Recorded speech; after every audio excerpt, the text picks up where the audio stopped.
ਗੁਰੂ ਸਾਹਿਬ ਜੀ। ਸ਼੍ਰੀ ਨਾਨਕ ਪਾਦ ਪੰਕਜ ਬੰਦਨ ਪਾਦ ਪੰਕਜ ਬੰਦਨ ਸਿਮਰੋ ਅੰਗਦ ਦੁਖ ਨਿਕੰਦਨ ਅਮਰਦਾਸ ਗੁਰ ਹਿਰਦੈ ਨਿਤ ਧਿਆਨ ਗੁਰ ਹਿਰਦੈ ਨਿਤ ਧਿਆਨ। ਸ੍ਰੀ ਗੁਰੂ ਰਾਮਦਾਸ ਗੁਣ ਗਾਵੋ। ਗੁਰ ਅਰਜਨ ਬਿਘਨ ਨ ਕੇ ਨਾਸਕ ਗੁਰ ਬਿਘਨ ਨ ਕੇ ਨਾਸਕ। ਸ੍ਰੀ ਹਰਿ ਗੋਬਿੰਦ ਸੁਭ ਮਤ ਪ੍ਰਕਾਸ਼ਕ। ਸ੍ਰੀ ਹਰਿ ਰਾਏ ਨਮੋ ਕਰ ਜੋਰੀ ਨਮੋ ਕਰ ਜੋਰੀ। ਸ੍ਰੀ ਹਰਿ ਕ੍ਰਿਸ਼ਨ ਮਨਾਏ ਬਹੋਰੀ। ਤੇਗ ਬਹਾਦਰ ਗੁਰ ਪਰਮ ਕਿਰਪਾਲਾ ਗੁਰ ਪਰਮ ਕਿਰਪਾਲਾ। ਸ੍ਰੀ ਗੁਰੂ ਗੋਬਿੰਦ ਸਿੰਘ ਵਿਸ਼ਾਲਾ। ਤਰੋਂ ਤਰਾ ਧਰ ਪੁਨ ਪੁਨ ਸੀਸਾ ਜੀ ਪੁਨ ਪੁਨ ਸੀਸਾ। ਬੰਦੋਂ ਬਾਰ ਬਾਰ ਜਗਦੀਸਾ। ਜਿਸ ਮਹਿ ਅੰਮ੍ਰਿਤ ਗਿਆਨ ਹੈ ਮਾਣਕ ਭਗਤ ਰਾਗ। ਸ੍ਰੀ ਗੁਰੂ ਗ੍ਰੰਥ ਸਾਹਿਬ ਉਦਦ ਬੰਦੋਂ ਕਰ ਕਿਰਪਾਲ ਬੰਦੋਂ ਕਰ ਅਨੁਰਾਗ। ਸ੍ਰੀ ਗੁਰ ਸ਼ਬਦ ਕਮਾਏ ਜਿਨ ਜੀਤੇ ਪੰਚ ਵਿਕਾਰ। ਤਿਨ ਸੰਤਨ ਕੋ ਬੰਦਨਾ ਸਿਰ ਚਰਨਨ ਪਰਤਾਰ। ਏਕ ਓੰਕਾਰਾ ਸਤਿਗੁਰੂ ਤੇ ਪ੍ਰਸਾਦ ਸਚ ਹੋਏ। ਵਾਹਿਗੁਰੂ ਜੀ ਕੀ ਫਤਿਹ। ਵਿਘਨ ਵਿਨਾਸ਼ਨ ਸੋਏ। ਏਕ ਓੰਕਾਰਾ ਸਤਿਗੁਰੂ ਤੇ ਪ੍ਰਸਾਦ ਸਚ ਹੋਏ। ਵਾਹਿਗੁਰੂ ਜੀ ਕੀ ਫਤਿਹ। ਵਿਘਨ ਵਿਨਾਸ਼ਨ ਸੋਏ। ਸਤਿਨਾਮ ਸ੍ਰੀ ਵਾਹਿਗੁਰੂ ਸਾਹਿਬ ਜੀ। ਕਾਤਕ ਬਿਤਿਓ ਸੋ ਅਗਨ ਹੈ ਆਵਾ। ਬੈਠੇ ਗੁਰੂ ਦੀਵਾਨ ਲਗਾਵਾ। ਤਬ ਸਿੱਖਣ ਕਰ ਜੋਰ ਉਚਾਰਾ। ਗੁਰ ਸਾਚੇ ਪਾਤਸ਼ਾਹੇ ਉਦਾਰਾ। ਕਾਤਕ ਬਿਤਿਓ ਸੋ ਅਗਨ ਆਵਾ। ਵਾਹਿਗੁਰੂ ਜੀ ਕਾ ਖਾਲਸਾ ਵਾਹਿਗੁਰੂ ਜੀ ਕੀ ਫਤਿਹ। ਧੰਨ ਧੰਨ ਸਤਿਗੁਰੂ ਸ੍ਰੀ ਗੁਰੂ ਤੇਗ ਬਹਾਦਰ ਸਾਹਿਬ ਮਹਾਰਾਜ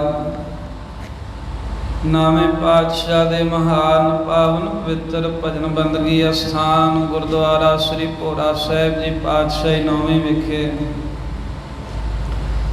ਧੰਨ ਧੰਨ ਸਤਿਗੁਰੂ ਸ੍ਰੀ ਗੁਰੂ ਗ੍ਰੰਥ ਸਾਹਿਬ ਮਹਾਰਾਜ ਜੀ ਦੀ ਪਰਮ ਪਵਿੱਤਰ ਸਤ ਸੰਗਤ ਹਜ਼ੂਰੀ ਦੇ ਅੰਦਰ ਦਿਨ ਦੇ ਚੌਥੇ ਪਹਿਰ ਦੇ ਸਮੇਂ ਦੇ ਸਜੇ ਹੋਏ ਦੀਵਾਨਾਂ ਦੇ ਵਿੱਚ ਗੁਰ ਇਤਿਹਾਸ ਦੀ ਕਥਾ ਸਰਵਣ ਕਰਨ ਵਾਸਤੇ ਇਕੱਤਰ ਹੋਏ ਹਾਜ਼ਰੀਆਂ ਭਰ ਰਹੇ ਮਹਾਰਾਜ ਦੇ ਸਥਾਨਾਂ ਦੇ ਦਰਸ਼ਨ ਦਿਦਾਰੇ ਕਰ ਰਹੇ ਗੁਰੂ ਪਿਆਰੇ ਖਾਲਸਾ ਸਾਧ ਸੰਗਤ ਜੀ। ਸਾਹਿਬਾਂ ਨੇ ਸਾਨੂੰ ਬੜਾ ਸੁਭਾਗਾ ਭਰਿਆ ਸਮਾਂ ਬਖਸ਼ਿਆ ਹੈ ਜੋ ਸਤ ਸੰਗਤ ਦੀਆਂ ਘੜੀਆਂ ਬਖਸ਼ੀਆਂ ਨੇ। ਗੁਰ ਇਤਿਹਾਸ ਦੀ ਕਥਾ ਆਪਾਂ ਸੁਣਦੇ ਸੁਣਾਉਂਦੇ ਹਾਂ ਰਲ ਮਿਲ ਕੇ, ਜਿਹਦੇ ਵਿੱਚ ਸਤਿਗੁਰਾਂ ਦੇ ਜੀਵਨ ਦੇ ਕੌਤਕ ਪਤਾ ਲੱਗਦੇ ਹਨ, ਨਾਲ ਨਾਲ ਸਿੱਖਿਆ ਮਿਲਦੀ ਹੈ। ਜਿਵੇਂ ਕੱਲ ਪ੍ਰਸੰਗ ਆਇਆ, ਗੁਰੂ ਕਲਗੀਧਰ ਮਹਾਰਾਜ ਸਾਹਿਬ ਜੀ ਨੇ ਸੰਗਤ 'ਚ ਬੈਠਿਆਂ ਕਿਹਾ, ਕੋਈ ਉਹ ਸਿੱਖ ਬੀਬੀ ਉੱਠੇ ਜਿਨ੍ਹੇ ਸਾਰੀ ਉਮਰ ਕਦੀ ਕਿਸੇ ਮਰਦ ਦਾ ਮੂੰਹ ਨਹੀਂ ਫਟਕਾਰਿਆ। ਸਭ ਮਾਈਆਂ ਨੇ ਨੀਵੀਆਂ ਪਾ ਲੀਆਂ, ਇੱਕ ਮਾਈ ਹੱਥ ਜੋੜ ਕੇ ਉੱਠੀ, ਮਹਾਰਾਜ ਆਪ ਜੀ ਦੀ ਕਿਰਪਾ ਦੇ ਨਾਲ ਮੈਂ ਸਾਰੀ ਉਮਰ ਮਰਦ ਦਾ ਮੂੰਹ ਨਹੀਂ ਫਟਕਾਰਿਆ। ਇੱਥੋਂ ਤੀਕਰ ਵੀ ਮੇਰਾ ਬੱਚਾ ਛੋਟਾ ਹੈ, ਮੈਂ ਕਦੀ ਆਪਣੇ ਬੱਚੇ ਨੂੰ ਵੀ ਫਟਕਾਰ ਨਹੀਂ ਪਾਈ। ਸਤਿਗੁਰੂ ਮਹਾਰਾਜ ਕਹਿੰਦੇ ਸ਼ਾਬਾਸ਼ ਬੇਟਾ ਧੀਏ ਸ਼ਾਬਾਸ਼। ਪਰ ਆ ਸਾਰੀ ਸੰਗਤ ਨੂੰ ਦੱਸ, ਇਹਨਾਂ ਨੂੰ ਵੀ ਭਰੋਸਾ ਆਵੇ ਵੀ ਇਹ ਕਿਵੇਂ ਗੱਲ ਬਣੀ। ਉਹਨੇ ਆਪਣੀ ਸਾਰੀ ਸਾਖੀ ਸੁਣਾਈ ਵੀ ਮਹਾਰਾਜ 7 ਭੈਣਾਂ ਸੀ। ਸਾਡਾ ਪਿਤਾ ਆਗਰੇ ਦੇ ਵਿੱਚ ਦੀਵਾਨ ਦਾ ਕੰਮ ਕਰਦਾ ਸੀ, ਪਾਤਸ਼ਾਹੀ ਦੀਵਾਨ ਸੀ।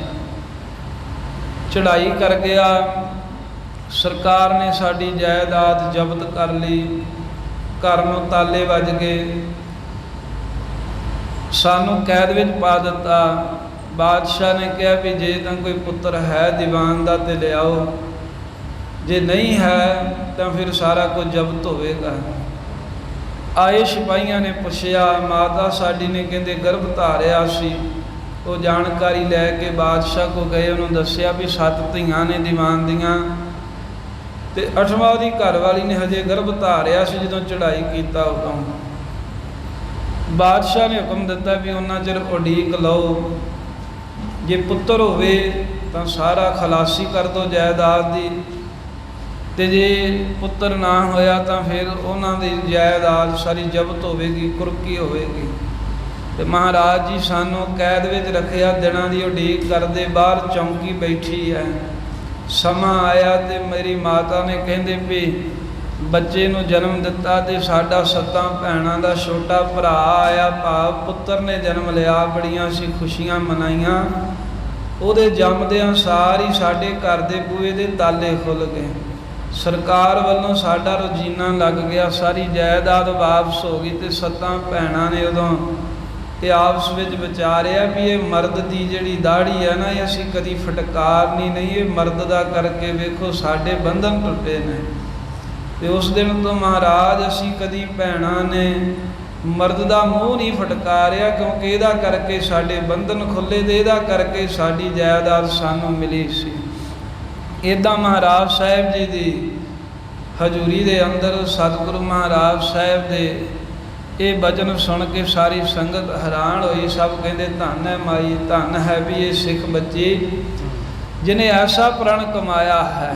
ਇਹ ਪੁੱਛਣ ਦਾ ਕਾਰਨ ਸੀ, ਭਾਵੇਂ ਇੱਥੇ ਕਵੀ ਜੀ ਨੇ ਉਹ ਨਹੀਂ ਲਿਖਿਆ, ਇਤਿਹਾਸ ਲਿਖਿਆ ਹੈ ਗੁਰਦੁਆਰਾ ਸ਼ਹੀਦੀ ਬਾਗ ਵੀ ਬੋੜ ਸੁੱਕ ਗਿਆ ਸੀ ਤੇ ਸੰਗਤ ਨੇ ਕਿਹਾ ਮਹਾਰਾਜ ਹਰਿਆ ਹੋਣਾ ਚਾਹੀਦਾ। ਸਤਿਗੁਰੂ ਨੇ ਕਿਹਾ ਸੀ ਵੀ ਜਿਹੜੀ ਕੋਈ ਮਾਈ ਨੇ ਉਸ ਬੱਚੇ ਦਾ ਮਰਦ ਦਾ ਮੂੰਹ ਨਾ ਫਟਕਾਰਿਆ ਹੋਵੇ, ਉਹ ਇੱਥੇ ਜਪਜੀ ਸਾਹਿਬ ਦਾ ਪਾਠ ਕਰਕੇ ਇਸ਼ਨਾਨ ਕਰੇ, ਜੜ੍ਹਾਂ ਹਰੀਆਂ ਹੋ ਜਾਣਗੀਆਂ। ਫਿਰ ਇਸ ਬੀਬੀ ਨੇ ਜਪਜੀ ਸਾਹਿਬ ਦਾ ਪਾਠ ਕਰਕੇ ਇਸ਼ਨਾਨ ਕੀਤਾ, ਬੋੜ ਦੀਆਂ ਜੜ੍ਹਾਂ ਹਰੀਆਂ ਹੋ ਗਈਆਂ। ਉਹ ਬੋੜ ਅੱਜ ਤੀਕਰ ਵੀ ਸ੍ਰੀ ਅਨੰਦਪੁਰ ਸਾਹਿਬ ਸ਼ਹੀਦੀ ਬਾਗ ਜਾਓ ਉਸੇ ਤਰ੍ਹਾਂ ਕਾਇਮ ਹੈ। ਇਵੇਂ ਸੁੱਕਿਆ ਹੋਇਆ ਬੋਹੜ ਮਹਾਰਾਜ ਸਾਹਿਬ ਜੀ ਦੀ ਕਿਰਪਾ ਦੇ ਨਾਲ ਹਰਾ ਹੋ ਗਿਆ ਸੀ। ਕੋਈ ਖੇਡ ਹੀ ਵਰਤਾਉਣੀ ਹੁੰਦੀ ਸਤਿਗੁਰਾਂ ਨੇ, ਜਿਵੇਂ ਇੱਥੇ ਗੁਰੂ ਤੇਗ ਬਹਾਦਰ ਸਾਹਿਬ ਜੀ ਦੇ ਅਸਥਾਨ 'ਤੇ ਸਰੋਵਰ ਹੈ ਜਿਹੜਾ ਨਵੇਂ ਪਾਤਸ਼ਾਹ ਜਿੱਥੇ ਇਸ਼ਨਾਨ ਕਰਦੇ ਰਹੇ। ਇਹ ਗੁਰੂ ਸਾਹਿਬ ਦੇ ਵੇਲੇ ਦਾ ਬੋਹੜ ਹੈ। ਜਦੋਂ ਆਪਾਂ ਅੰਦਰ ਸਰੋਵਰ ਦੇ ਪ੍ਰਵੇਸ਼ ਹੀ ਕਰਦੇ ਹਾਂ ਸਾਹਮਣੇ ਨੁੱਕਰ 'ਤੇ ਬਾਬਾ ਗੁਰਮੁਖ ਸਿੰਘ ਜੀ ਨੇ ਜਦੋਂ ਸੇਵਾ ਆਰੰਭ ਕੀਤੀ ਤੇ ਇਹ ਬੋਹੜ ਵੀ ਸੁੱਕ ਗਿਆ। ਤੇ ਜਿਹੜੀ ਸੰਗਤ ਸੇਵਾ ਕਰਦੀ ਉਹਨਾਂ ਕਿਹਾ ਜੀ ਕੋਈ ਛਾਂ ਦੀ ਪ੍ਰਬੰਧ ਹੋਵੇ, ਬੋਹੜ ਸੁੱਕ ਗਿਆ ਹੈ। ਕਹਿੰਦੇ ਸੁੱਕਾ ਨਹੀਂ ਹੈ, ਕੋਈ ਨਹੀਂ, ਮਹਾਰਾਜ ਗੁਰੂ ਤੇਗ ਬਹਾਦਰ ਸਾਹਿਬ ਨੂੰ ਕਹਿੰਦੇ ਆਪੇ ਹੀ ਹਰਾ ਕਰ ਦੇਣਗੇ ਵੀ ਜਿਨ੍ਹਾਂ ਦਾ ਸਥਾਨ ਹੈ ਹਰਾ ਵੀ ਉਹਨਾਂ ਹੀ ਕਰਨਾ ਹੈ। ਤੇ ਮਹਾਂਪੁਰਖਾਂ ਨੇ ਉੱਥੇ ਫਿਰ ਜਲ ਪਾਇਆ, ਮਹਾਰਾਜ ਦੇ ਅੱਗੇ ਅਰਦਾਸਾ ਸੋਧਿਆ, ਉਹ ਬੋਹੜ ਫਿਰ ਹਰਾ ਭਰਾ ਹੋ ਗਿਆ। ਹੁਣ ਵੀ ਦਰਸ਼ਨ ਹੁੰਦੇ ਆ, ਜਾਓ ਜਦੋਂ ਸਰੋਵਰ ਦੇ ਵਿੱਚ ਚਰਨ ਗੰਗਾ 'ਚ ਚਰਨ ਧੋ ਕੇ ਜਦੋਂ ਸਿੱਧਾ ਜਾਓ ਤੇ ਪਹਿਲਾ ਬੋਹੜ ਹੀ ਗੁਰੂ ਤੇਗ ਬਹਾਦਰ ਸਾਹਿਬ ਦੇ ਸਮੇਂ ਦਾ। ਤੇ ਇਹ ਵੀ ਸੁੱਕ ਗਿਆ ਸੀ, ਬਾਬਾ ਗੁਰਮੁਖ ਸਿੰਘ ਜੀ ਨੇ ਹਰਾ ਕੀਤਾ ਸੀ ਮਹਾਰਾਜ ਦੇ ਅੱਗੇ ਅਰਦਾਸ ਕਰਕੇ। ਸੋ ਇਸ ਤਰ੍ਹਾਂ ਸੁੱਕਾ ਬੋਹੜ ਹਰਾ ਹੋ ਗਿਆ। ਗੁਰੂ ਸਾਹਿਬ ਨੇ ਬੜੀਆਂ ਖੁਸ਼ੀਆਂ ਬਖਸ਼ੀਆਂ। ਇਹ ਵੀ ਸਾਹਿਬਾਂ ਬਚਨ ਕੀਤੇ ਵੀ ਜਿਹੜਾ ਸਿੱਖ ਹੈ ਇਹ ਦਾੜੇ ਨੂੰ ਸਾਬਤ ਰੱਖੇ, ਕਿਉਂਕਿ ਦਾੜਾ ਜਿਹੜਾ ਇਹ ਇੱਦਾਂ ਹੈ ਵੀ ਜਿਵੇਂ ਪਰਮੇਸ਼ਰ ਦੀ ਬੰਦਗੀ ਕਰਨੀ ਹੈ, ਬੰਦਗੀ ਦੇ ਬਰਾਬਰ ਦਾੜਾ ਏ, ਤੇ ਖੁਦਾ ਦੇ ਦਰਸ਼ਨ ਕਰਨੇ ਕਹਿੰਦੇ ਸਾਬਤ ਸੂਰਤ ਦਾੜੇ ਵਾਲੇ ਦੇ ਦਰਸ਼ਨ ਕਰ ਲੈਣੇ ਇੱਕੋ ਗੱਲ ਹੈ। ਇਸ ਤਰ੍ਹਾਂ ਮਹਾਰਾਜ ਸਾਹਿਬ ਦਾ ਪਰਮ ਪਵਿੱਤਰ ਇਤਿਹਾਸ ਆਪਾਂ ਸਰਵਣ ਕੀਤਾ ਹੈ। ਜਿਵੇਂ ਉਸ ਤੋਂ ਅੱਗੇ ਕੋਈ ਸਾਖੀ ਕੋਈ ਕਥਾ ਆ ਰਹੀ ਹੈ, ਪਰਮ ਪਿਆਰ ਦੇ ਨਾਲ ਮਹਾਰਾਜ ਦੇ ਚਰਨ ਕਮਲਾਂ ਦਾ ਧਿਆਨ ਧਰ ਕੇ ਸਰਵਣ ਕਰੀਏ। ਸਾਰੀ ਸੰਗਤ ਲਵਾਓ ਹਾਜ਼ਰੀ, ਰਸਨਾ ਕਰੋ ਪਵਿੱਤਰ, ਆਖੋ ਸਤਿਨਾਮ ਸ੍ਰੀ ਵਾਹਿਗੁਰੂ ਸਾਹਿਬ ਜੀ। ਸਤਿਨਾਮ ਸ੍ਰੀ ਵਾਹਿਗੁਰੂ ਸਾਹਿਬ ਜੀ। ਕਾਤਕ ਬਿਤਿਓ ਸੋ ਅਗਹਨ ਆਵਾ। ਆਨੰਦਾਂ ਦੀ ਪੁਰੀ ਦੇ ਵਿੱਚ ਸਾਹਿਬ ਜੀ ਬਿਰਾਜਮਾਨ ਨੇ। ਸਮਾਂ ਬਤੀਤ ਹੋ ਰਿਹਾ ਹੈ, ਕਹਿੰਦੇ ਕੱਤੇ ਦਾ ਮਹੀਨਾ ਆਇਆ ਤੇ ਕੱਤਕ ਬਤੀਤ ਹੋ ਗਿਆ, ਕਰੀਬ ਕਰੀਬ ਮੱਘਰ ਮਹੀਨਾ ਚੜ੍ਹ ਆਇਆ, ਮੱਘਰ ਦੀ ਸੰਗਰਾਂਦ ਆ ਗਈ। ਬੈਠੇ ਗੁਰੂ ਦੀਵਾਨ ਲਗਾਵਾ। ਇੱਕ ਦਿਨ ਮੱਘਰ ਦੀ ਸੰਗਰਾਂਦ ਤੋਂ ਬਾਅਦ ਗੁਰੂ ਗੋਬਿੰਦ ਸਿੰਘ ਮਹਾਰਾਜ ਜੀ ਦੀਵਾਨ ਸਜਾ ਕੇ ਸੰਗਤ ਦੇ ਵਿੱਚ ਬਿਰਾਜਮਾਨ ਹੋ ਰਹੇ ਸਨ, ਬੈਠੇ ਹੋਏ ਸਨ। ਸਭ ਸਿੱਖਣ ਕਰ ਜੋਰ ਉਚਾਰਾ। ਉਦੋਂ ਜਿਹੜੇ ਮਹਾਰਾਜ ਦੇ ਜ਼ਿੰਮੇਵਾਰ ਸਿੰਘ ਨੇ, ਜਿਹੜੇ ਸੇਵਾ ਕਰਦੇ ਨੇ ਅੱਗੇ ਲੱਗ ਕੇ, ਉਹਨਾਂ ਹੱਥ ਜੋੜ ਕੇ ਗੁਰੂ ਕਲਗੀਧਰ ਮਹਾਰਾਜ ਜੀ ਨੂੰ ਬੇਨਤੀ ਕੀਤੀ, ਗੁਰ ਸਾਚੇ ਪਾਤਸ਼ਾਹੇ ਉਦਾਰਾ। हे ਸੱਚੇ ਪਾਤਸ਼ਾਹ, ਆਪ ਜੀ ਬੜੇ ਉਦਾਰ ਹੋ, ਉਂਝ ਤਾਂ ਆਪ ਬੜੀਆਂ ਬਖਸ਼ਿਸ਼ਾਂ ਕਰਦੇ ਹੋ ਸਾਡੇ ਤੇ। ਭਾਣਾ ਪ੍ਰਭ ਕੋ ਜਿਮ ਔਰ ਚਾਹੋ। ਬਾਕੀ ਮਹਾਰਾਜ ਆਪ ਜੀ ਪ੍ਰਭੂ ਹੋ, ਤੁਹਾਡਾ ਭਾਣਾ ਹੈ, ਤੁਹਾਡੀ ਰਜ਼ਾ ਹੈ ਵੀ ਜਿਵੇਂ ਤੁਸੀਂ ਚਾਹੋ ਉਸੇ ਤਰ੍ਹਾਂ ਹੀ ਹੋ ਸਕਦਾ ਹੈ। ਵਿਹਾਰ ਤੋਂ ਰੋ ਸਭ ਮਾਹੋ। ਆ ਸਭ ਦੇ ਵਿੱਚ ਉਦਾਂ ਦਾ ਹੀ ਕਾਰ ਵਿਹਾਰ, ਤੁਸੀਂ ਕਿਸੇ ਦਾ ਬੰਦ ਕਰ ਸਕਦੇ ਹੋ, ਕਿਸੇ ਦਾ ਤੋੜ ਸਕਦੇ ਹੋ, ਜਿਵੇਂ ਮਹਾਰਾਜ ਤੁਹਾਨੂੰ ਭਾਉਂਦਾ ਚੰਗਾ ਲੱਗਦਾ ਏ। ਕਉ ਪਰੰਤ ਖਰਜ ਅਪਜਹੀ ਹੈ। ਪਰ ਫੇਰ ਵੀ ਮਹਾਰਾਜ ਸਾਡੀ ਬੇਨਤੀ ਇਹ ਹੈ ਵੀ ਹੁੰਦਾ ਤੇ ਸਭ ਕੁਝ ਤੁਹਾਡੇ ਹੁਕਮ ਨਾਲ ਹੀ ਹੈ। ਵੀ ਹੁਣ ਇਸ ਵੇਲੇ ਜਿਹੜਾ ਨਾ ਸਿਆਲ ਦੀ ਰੁੱਤ ਬਿਲਕੁਲ ਆ ਗਈ ਹੈ, ਤਉ ਪਰੰਤ ਖਰਚਾ ਚਾਹੀਦਾ। ਹੁਣ ਮਹਾਰਾਜ ਕੁਝ ਮਾਮਲਾ ਚਾਹੀਦਾ, ਕੁਝ ਮਾਇਆ ਚਾਹੀਦੀ ਹੈ। ਸੀਤ ਕਾਲ ਆਇਓ ਬਹੁ ਲਹੀ ਹੈ। ਆ ਬਸ ਆ ਜਾਣਿਆ ਜਾਂਦਾ ਵੀ ਵੇਖੋ ਠੰਡ ਦਾ ਸਮਾਂ ਆ ਗਿਆ, ਮਹਾਰਾਜ ਮੱਘਰ ਚੜ੍ਹ ਆਇਆ ਏ ਤੇ ਗਰੀਬਨ ਵਾਰ ਸਤਿਗੁਰੂ ਜੀ ਪੋਹ ਹੋਣੀ ਵੀ ਆਉਣ ਵਾਲੇ ਆ, ਤੇ ਪੋਹ ਦੇ ਵਿੱਚ ਫਿਰ ਬਹੁਤ ਜ਼ਿਆਦਾ ਠੰਡ ਲੱਗਦੀ, ਜਿਸ ਕਰਕੇ ਹੁਣ ਕੁਝ ਮਾਮਲਾ ਚਾਹੀਦਾ ਏ। ਇਸ ਪ੍ਰਕਾਰ ਜਬ ਹੂੰ ਸਭ ਕਹਿਓ। ਜਦੋਂ ਇਸ ਤਰ੍ਹਾਂ ਗੁਰਸਿੱਖਾਂ ਨੇ ਗੁਰੂ ਗੋਬਿੰਦ ਸਿੰਘ ਮਹਾਰਾਜ ਜੀ ਨੂੰ ਕਿਹਾ ਨਾ ਵੀ ਸੱਚੇ ਪਾਤਸ਼ਾਹ ਗਰਮ ਵਸਤਰਾਂ ਦੇ ਵਾਸਤੇ ਮਾਇਆ ਦੀ ਲੋੜ ਹੈ, ਵੀ ਗਰਮ ਵਸਤਰ ਕੋਈ ਰਜਾਈ ਤਲਾਈ ਜਾਂ ਹੋਰ ਪਹਿਨਣ ਵਾਸਤੇ ਕੋਈ ਗਰਮ ਵਸਤਰ ਚਾਹੀਦੇ। ਜਦੋਂ ਸਿੱਖਾਂ ਨੇ ਗੁਰੂ ਕਲਗੀਧਰ ਮਹਾਰਾਜ ਸਾਹਿਬ ਜੀ ਨੂੰ ਕਹਿਆ ਨਾ, ਤਾਂ ਦਸਮ ਪਾਤਸ਼ਾਹ ਕਹਿਣ ਲੱਗੇ ਕੋਈ ਨਹੀਂ, ਪੰਡ ਭਰ ਕੇ ਮਾਇਆ ਦੀ ਆ ਰਹੀ ਹੈ, ਕਹਿੰਦੇ ਠਹਿਰ ਜਾਓ। ਇੱਦਾਂ ਗਿਆਨੀ ਗਿਆਨ ਸਿੰਘ ਜੀ ਨੇ ਲਿਖਿਆ, ਕਹਿੰਦੇ ਵੀ 4 ਦਿਨ ਤੀਕਰ ਮਹਾਰਾਜ ਨੂੰ ਸਿੱਖਾਂ ਨੇ ਕਿਹਾ ਤੇ ਸਾਹਿਬ ਕਹਿੰਦੇ ਕੋਈ ਨਹੀਂ, ਪੰਡ ਭਰ ਕੇ ਮਾਇਆ ਦੀ ਆ ਰਹੀ ਹੈ। ਸੋ ਇਸ ਤਰ੍ਹਾਂ ਇੱਕ ਦਿਨ ਦੀਵਾਨ ਸਜਿਆ ਹੋਇਆ ਸੀ। ਇੱਕ ਬਣਜਾਰਾ ਆਵਤ ਲਹਿਓ। ਇੱਕ ਬਣਜਾਰਾ, ਸਿੱਖ ਬਣਜਾਰਾ ਭਾਵ ਵਪਾਰੀ, ਅੱਜ ਦੀ ਬੋਲੀ ਜਿਹਨੂੰ ਕਹਿੰਦੇ ਬਿਜ਼ਨਸਮੈਨ, ਮਹਾਰਾਜ ਸਾਹਿਬ ਜੀ ਦੀ ਹਜ਼ੂਰੀ ਵਿੱਚ ਆਇਆ, ਸਾਰਿਆਂ ਨੇ ਵੇਖਿਆ। ਧਰਿਓ ਰਜਤ ਬਣ ਦੋਨ ਉਜਾ ਹਜ਼ਾਰੇ। ਇਹਨੇ 2000 ਚਾਂਦੀ ਦੇ ਰੁਪਈਏ ਆ ਕੇ ਮਹਾਰਾਜ ਦੇ ਅੱਗੇ ਰੱਖੇ। ਉਹਨਾਂ ਸਮਿਆਂ 'ਚ 2000 ਹੁਣ ਦੇ ਕਈ ਲੱਖਾਂ ਦੇ ਸਮਾਨ ਹਨ। ਮਸਤਕ ਟੇਕਿਓ ਗੁਰੂ ਅਗਾਰੇ। ਧੰਨ ਗੁਰੂ ਗੋਬਿੰਦ ਸਿੰਘ ਮਹਾਰਾਜ ਜੀ ਦੇ ਅੱਗੇ ਮੱਥਾ ਟੇਕਿਆ। ਇਸ ਬਣਜਾਰੇ ਨੇ ਨਮਸਕਾਰ ਕੀਤੀ। ਹੱਥ ਜੋੜ ਜਬ ਸਨਮੁਖ ਬੈਸਾ। ਜਦੋਂ ਹੱਥ ਜੋੜ ਕੇ ਗੁਰੂ ਗੋਬਿੰਦ ਸਿੰਘ ਮਹਾਰਾਜ ਜੀ ਦੇ ਸਾਹਮਣੇ ਮਾਇਆ ਰੱਖ ਕੇ ਤੇ ਬਣਜਾਰਾ ਬੈਠ ਗਿਆ। ਬੋਲੇ ਪ੍ਰਭ ਇਹੋ ਧਨ ਹੈ ਕੈਸਾ। ਪਾਤਸ਼ਾਹ ਕਹਿੰਦੇ ਭਾਈ ਤੂੰ ਸਿੱਖ ਤਾਂ ਲੱਗਦਾ ਨਹੀਂ ਸਾਡਾ, ਫਿਰ ਆਹ ਧਨ ਕਿਸ ਤਰ੍ਹਾਂ ਲੈ ਆਇਆ? ਮਾਇਆ ਸਾਡੇ ਅੱਗੇ ਕਾਹਦੀ ਤੂੰ ਰੱਖੀ ਜਾਂਦਾ ਹੈ? ਕਿਉਂਕਿ ਜਿਹੜੇ ਸਾਡੇ ਸਿੱਖ ਹੈ ਵੀ ਉਹ ਤਾਂ ਸਾਨੂੰ ਕੋਈ ਭੇਟਾ ਦਿੰਦੇ ਆ, ਕੋਈ ਮਾਮਲਾ ਚੜਾਉਂਦੇ ਆ। ਵੀ ਤੂੰ ਵੇਖਣ ਨੂੰ ਸਿੱਖ ਤਾਂ ਸਾਡਾ ਲੱਗਦਾ ਨਹੀਂ ਹੈ, ਫਿਰ ਇਹ ਮਾਇਆ ਕਿੱਥੋਂ ਕਾਹਦੇ ਵਾਸਤੇ ਤੂੰ ਲੈ ਕੇ ਆਇਆ ਹੈ। ਕਿਸ ਕੋ ਸਿੱਖ ਕਹਾਂ ਤੂੰ ਰਹੈਂ। ਆਪ ਗੁਰੂ ਕਲਗੀਧਰ ਸਾਹਿਬ ਨੇ ਵਣਜਾਰੇ ਨੂੰ ਪੁੱਛਿਆ ਵੀ ਤੂੰ ਸਿੱਖ ਕਿਹਦਾ ਹੈ, ਵੀ ਕਿਹਨੂੰ ਮੰਨਦਾ ਹੈ ਤੇ ਕਿੱਥੇ ਤੂੰ ਰਹਿੰਦਾ, ਤੇਰਾ ਇਲਾਕਾ ਤੇਰਾ ਦੇਸ਼ ਕਿਹੜਾ ਹੈ। ਸੁਣ ਗੁਰ ਸੰਗ ਬੇਨਤੀ ਕਹੈ। ਗੁਰੂ ਗੋਬਿੰਦ ਸਿੰਘ ਮਹਾਰਾਜ ਜੀ ਦੇ ਪਾਸੋਂ ਸੁਣ ਕੇ ਤੇ ਵਣਜਾਰੇ ਨੇ ਦੋਵੇਂ ਹੱਥ ਜੋੜ ਕੇ ਬੇਨਤੀ ਕੀਤੀ। ਔਰ ਮੁਲਤਾਨੇ ਕਰਹੁ ਬਸੇਰਾ। ਇਹ ਸੱਚੇ ਪਾਤਸ਼ਾਹ ਮੁਲਤਾਨ ਸ਼ਹਿਰ ਦੇ ਵਿੱਚ ਮੇਰਾ ਬਸੇਰਾ ਹੈ, ਮੁਲਤਾਨ ਦੇ ਵਿੱਚ ਮਹਾਰਾਜ ਮੈਂ ਰਹਿੰਦਾ ਹਾਂ। ਆਹੋਂ ਮਰੀਦਕ ਨਿਗਾਹੇ ਕੇਰਾ। ਤੇ ਨਿਗਾਹੇ ਵਾਲੇ ਲਾਲਾਂ ਵਾਲੇ ਪੀਰ ਦਾ ਮਹਾਰਾਜ ਮੈਂ ਮਰੀਦ ਹਾਂ, ਉਹਦਾ ਮੈਂ ਸੇਵਕ ਹਾਂ। ਵਿਵਹਾਰ ਕਰਨ ਕੋ ਆਇਓ। ਤੇ ਇਧਰ ਮੈਂ ਪੰਜਾਬ ਦੇ ਇਲਾਕੇ ਦੇ ਵਿੱਚ ਕੋਈ ਵਪਾਰ ਕਰਨ ਵਾਸਤੇ, ਸੌਦਾ ਖਰੀਦ ਕੇ ਵੇਚਣ ਵਾਸਤੇ ਆਇਆ ਸੀ ਚੱਲ ਕੇ। ਦੇਖਿਓ ਨਾ ਮਾਲ ਫਿਰਿਓ ਅਕੁਲਾਇਓ। ਤੇ ਮਹਾਰਾਜ ਮੈਂ ਬੜਾ ਇੱਧਰ ਉੱਧਰ ਫਿਰਿਆ, ਕਈ ਨਗਰਾਂ ਦੇ ਵਿੱਚ ਕਈ ਸ਼ਹਿਰਾਂ ਦੇ ਵਿੱਚ ਗਿਆ, ਪਰ ਮੇਰਾ ਮਾਲ ਨਹੀਂ ਵਿਕਿਆ। ਜਿਹੜਾ ਮੈਂ ਸੌਦਾ ਮੁਲਤਾਨ ਤੋਂ ਖਰੀਦ ਕੇ ਲਿਆਇਆ ਸੀ ਉਹ ਕਿਤੇ ਵੀ ਮਹਾਰਾਜ ਮੇਰਾ ਸੌਦਾ ਨਾ ਵਿਕਿਆ। ਤੇ ਮੈਂ ਤੇ ਦੁਖੀ ਹੋ ਗਿਆ, ਮੈਂ ਤੇ ਵਿਆਕੁਲ ਹੋ ਗਿਆ ਵੀ ਹੁਣ ਮੈਂ ਕੀ ਕਰਾਂ, ਵੀ ਇਹਨੇ ਪੈਸੇ ਵੀ ਖਰਚਾ ਕਰ ਚੁੱਕਾ ਆ, ਮਾਮਲਾ ਕਿਸੇ ਕੋ ਉਧਾਰਾ ਲੈ ਕੇ ਸੌਦਾ ਵੀ ਲੈ ਆਇਆ ਤੇ ਸੌਦਾ ਵਿਕ ਵੀ ਨਹੀਂ ਰਿਹਾ। ਮਹਾਰਾਜ ਬੜਾ ਮੈਂ ਦੁਖੀ ਹੋ ਗਿਆ। ਪੂਜਿਓ ਮੈਂ ਕੋ ਜਾਹਰ ਪੀਰ। ਤਦੋਂ ਫਿਰ ਮਹਾਰਾਜ ਮੈਂ ਇੱਧਰ ਕਿਸੇ ਨੂੰ ਪੁੱਛਿਆ ਵੀ ਇਸ ਪੰਜਾਬ ਦੇ ਵਿੱਚ ਵੀ ਕੌਣ ਕੋਈ ਇਹੋ ਜਿਹਾ ਜਾਹਰਾ ਪੀਰ ਹੈ, ਵੀ ਕੋਈ ਕਰਾਮਾਤੀ ਕੋਈ ਸ਼ਕਤੀ ਵਾਲਾ ਕੌਣ ਹੈ। ਸੁਖੋਂ ਜਿਸ ਕੀ ਸੁਖ ਸਧੀਰ। ਧੀਰਜ ਦੇ ਸ਼ਹਿਦ ਮੈਂ ਜਿਹਦੀ ਕੋਈ ਸੁਖਣਾ ਸੁਖਾਂ, ਕੋਈ ਜਿਹਦੇ ਅੱਗੇ ਅਰਦਾਸ ਬੇਨਤੀ ਕਰਾਂ ਤੇ ਮੇਰਾ ਕਾਰਜ ਸਵਰ ਜਾਵੇ। ਲੋਕਨ ਕਹਿਓ ਆਜ ਕੇ ਸਮੇਂ। ਤੇ ਵਣਜਾਰਾ ਕਹਿੰਦਾ ਮਹਾਰਾਜ ਜਦੋਂ ਮੈਂ ਪੰਜਾਬ ਦੇ ਲੋਕਾਂ ਨੂੰ ਪੁੱਛਿਆ ਤੇ ਉਸ ਵੇਲੇ ਜਿਹੜੇ ਕੁਝ ਲੋਕ ਕਹਿਣ ਲੱਗੇ ਵੀ ਜਿਹੜਾ ਅੱਜ ਦਾ ਸਮਾਂ ਹੈ ਨਾ, ਜਿਹੜਾ ਹੁਣ ਸਮਾਂ ਚੱਲ ਰਿਹਾ ਹੈ, ਗੁਰੂ ਪੀਰ ਜ਼ਾਹਰ ਜਗ ਨਿਮੈ। ਕਹਿੰਦੇ ਪੀਰਾਂ ਦੇ ਪੀਰ, ਗੁਰੂਆਂ ਦੇ ਗੁਰੂ, ਗੁਰੂ ਨਾਨਕ ਸਾਹਿਬ ਦਾ ਘਰ ਸਾਰੇ ਜਗਤ ਵਿੱਚ ਜ਼ਾਹਰ ਹੈ। ਵੀ ਗੁਰੂ ਨਾਨਕ ਦੇਵ ਸਾਹਿਬ ਦਾ ਜਗ ਘਰ ਹੀ ਹੈ ਜਿਹੜਾ ਸਭ ਤੋਂ ਜ਼ਾਹਰ ਹੈ, ਕਿਉਂਕਿ ਭਾਈ ਸਾਹਿਬ ਨੇ ਵੀ ਲਿਖਿਆ ਵੀ ਜ਼ਾਹਰ ਪੀਰ ਜਗਤ ਗੁਰ ਬਾਬਾ। ਵੀ ਗੁਰੂ ਨਾਨਕ ਦੇਵ ਮਹਾਰਾਜ ਜ਼ਾਹਰ ਕਲਾ ਵਾਲੇ ਪ੍ਰਗਟੀ ਪੀਰ ਨੇ ਤੇ ਸਾਰੇ ਜਗਤ ਦੇ ਗੁਰੂ ਹਨ ਤੇ ਬਾਬਾ ਸਾਰਿਆਂ ਦੇ ਪੂਜਨੀਕ ਸਭ ਤੋਂ ਵੱਡੇ ਹਨ।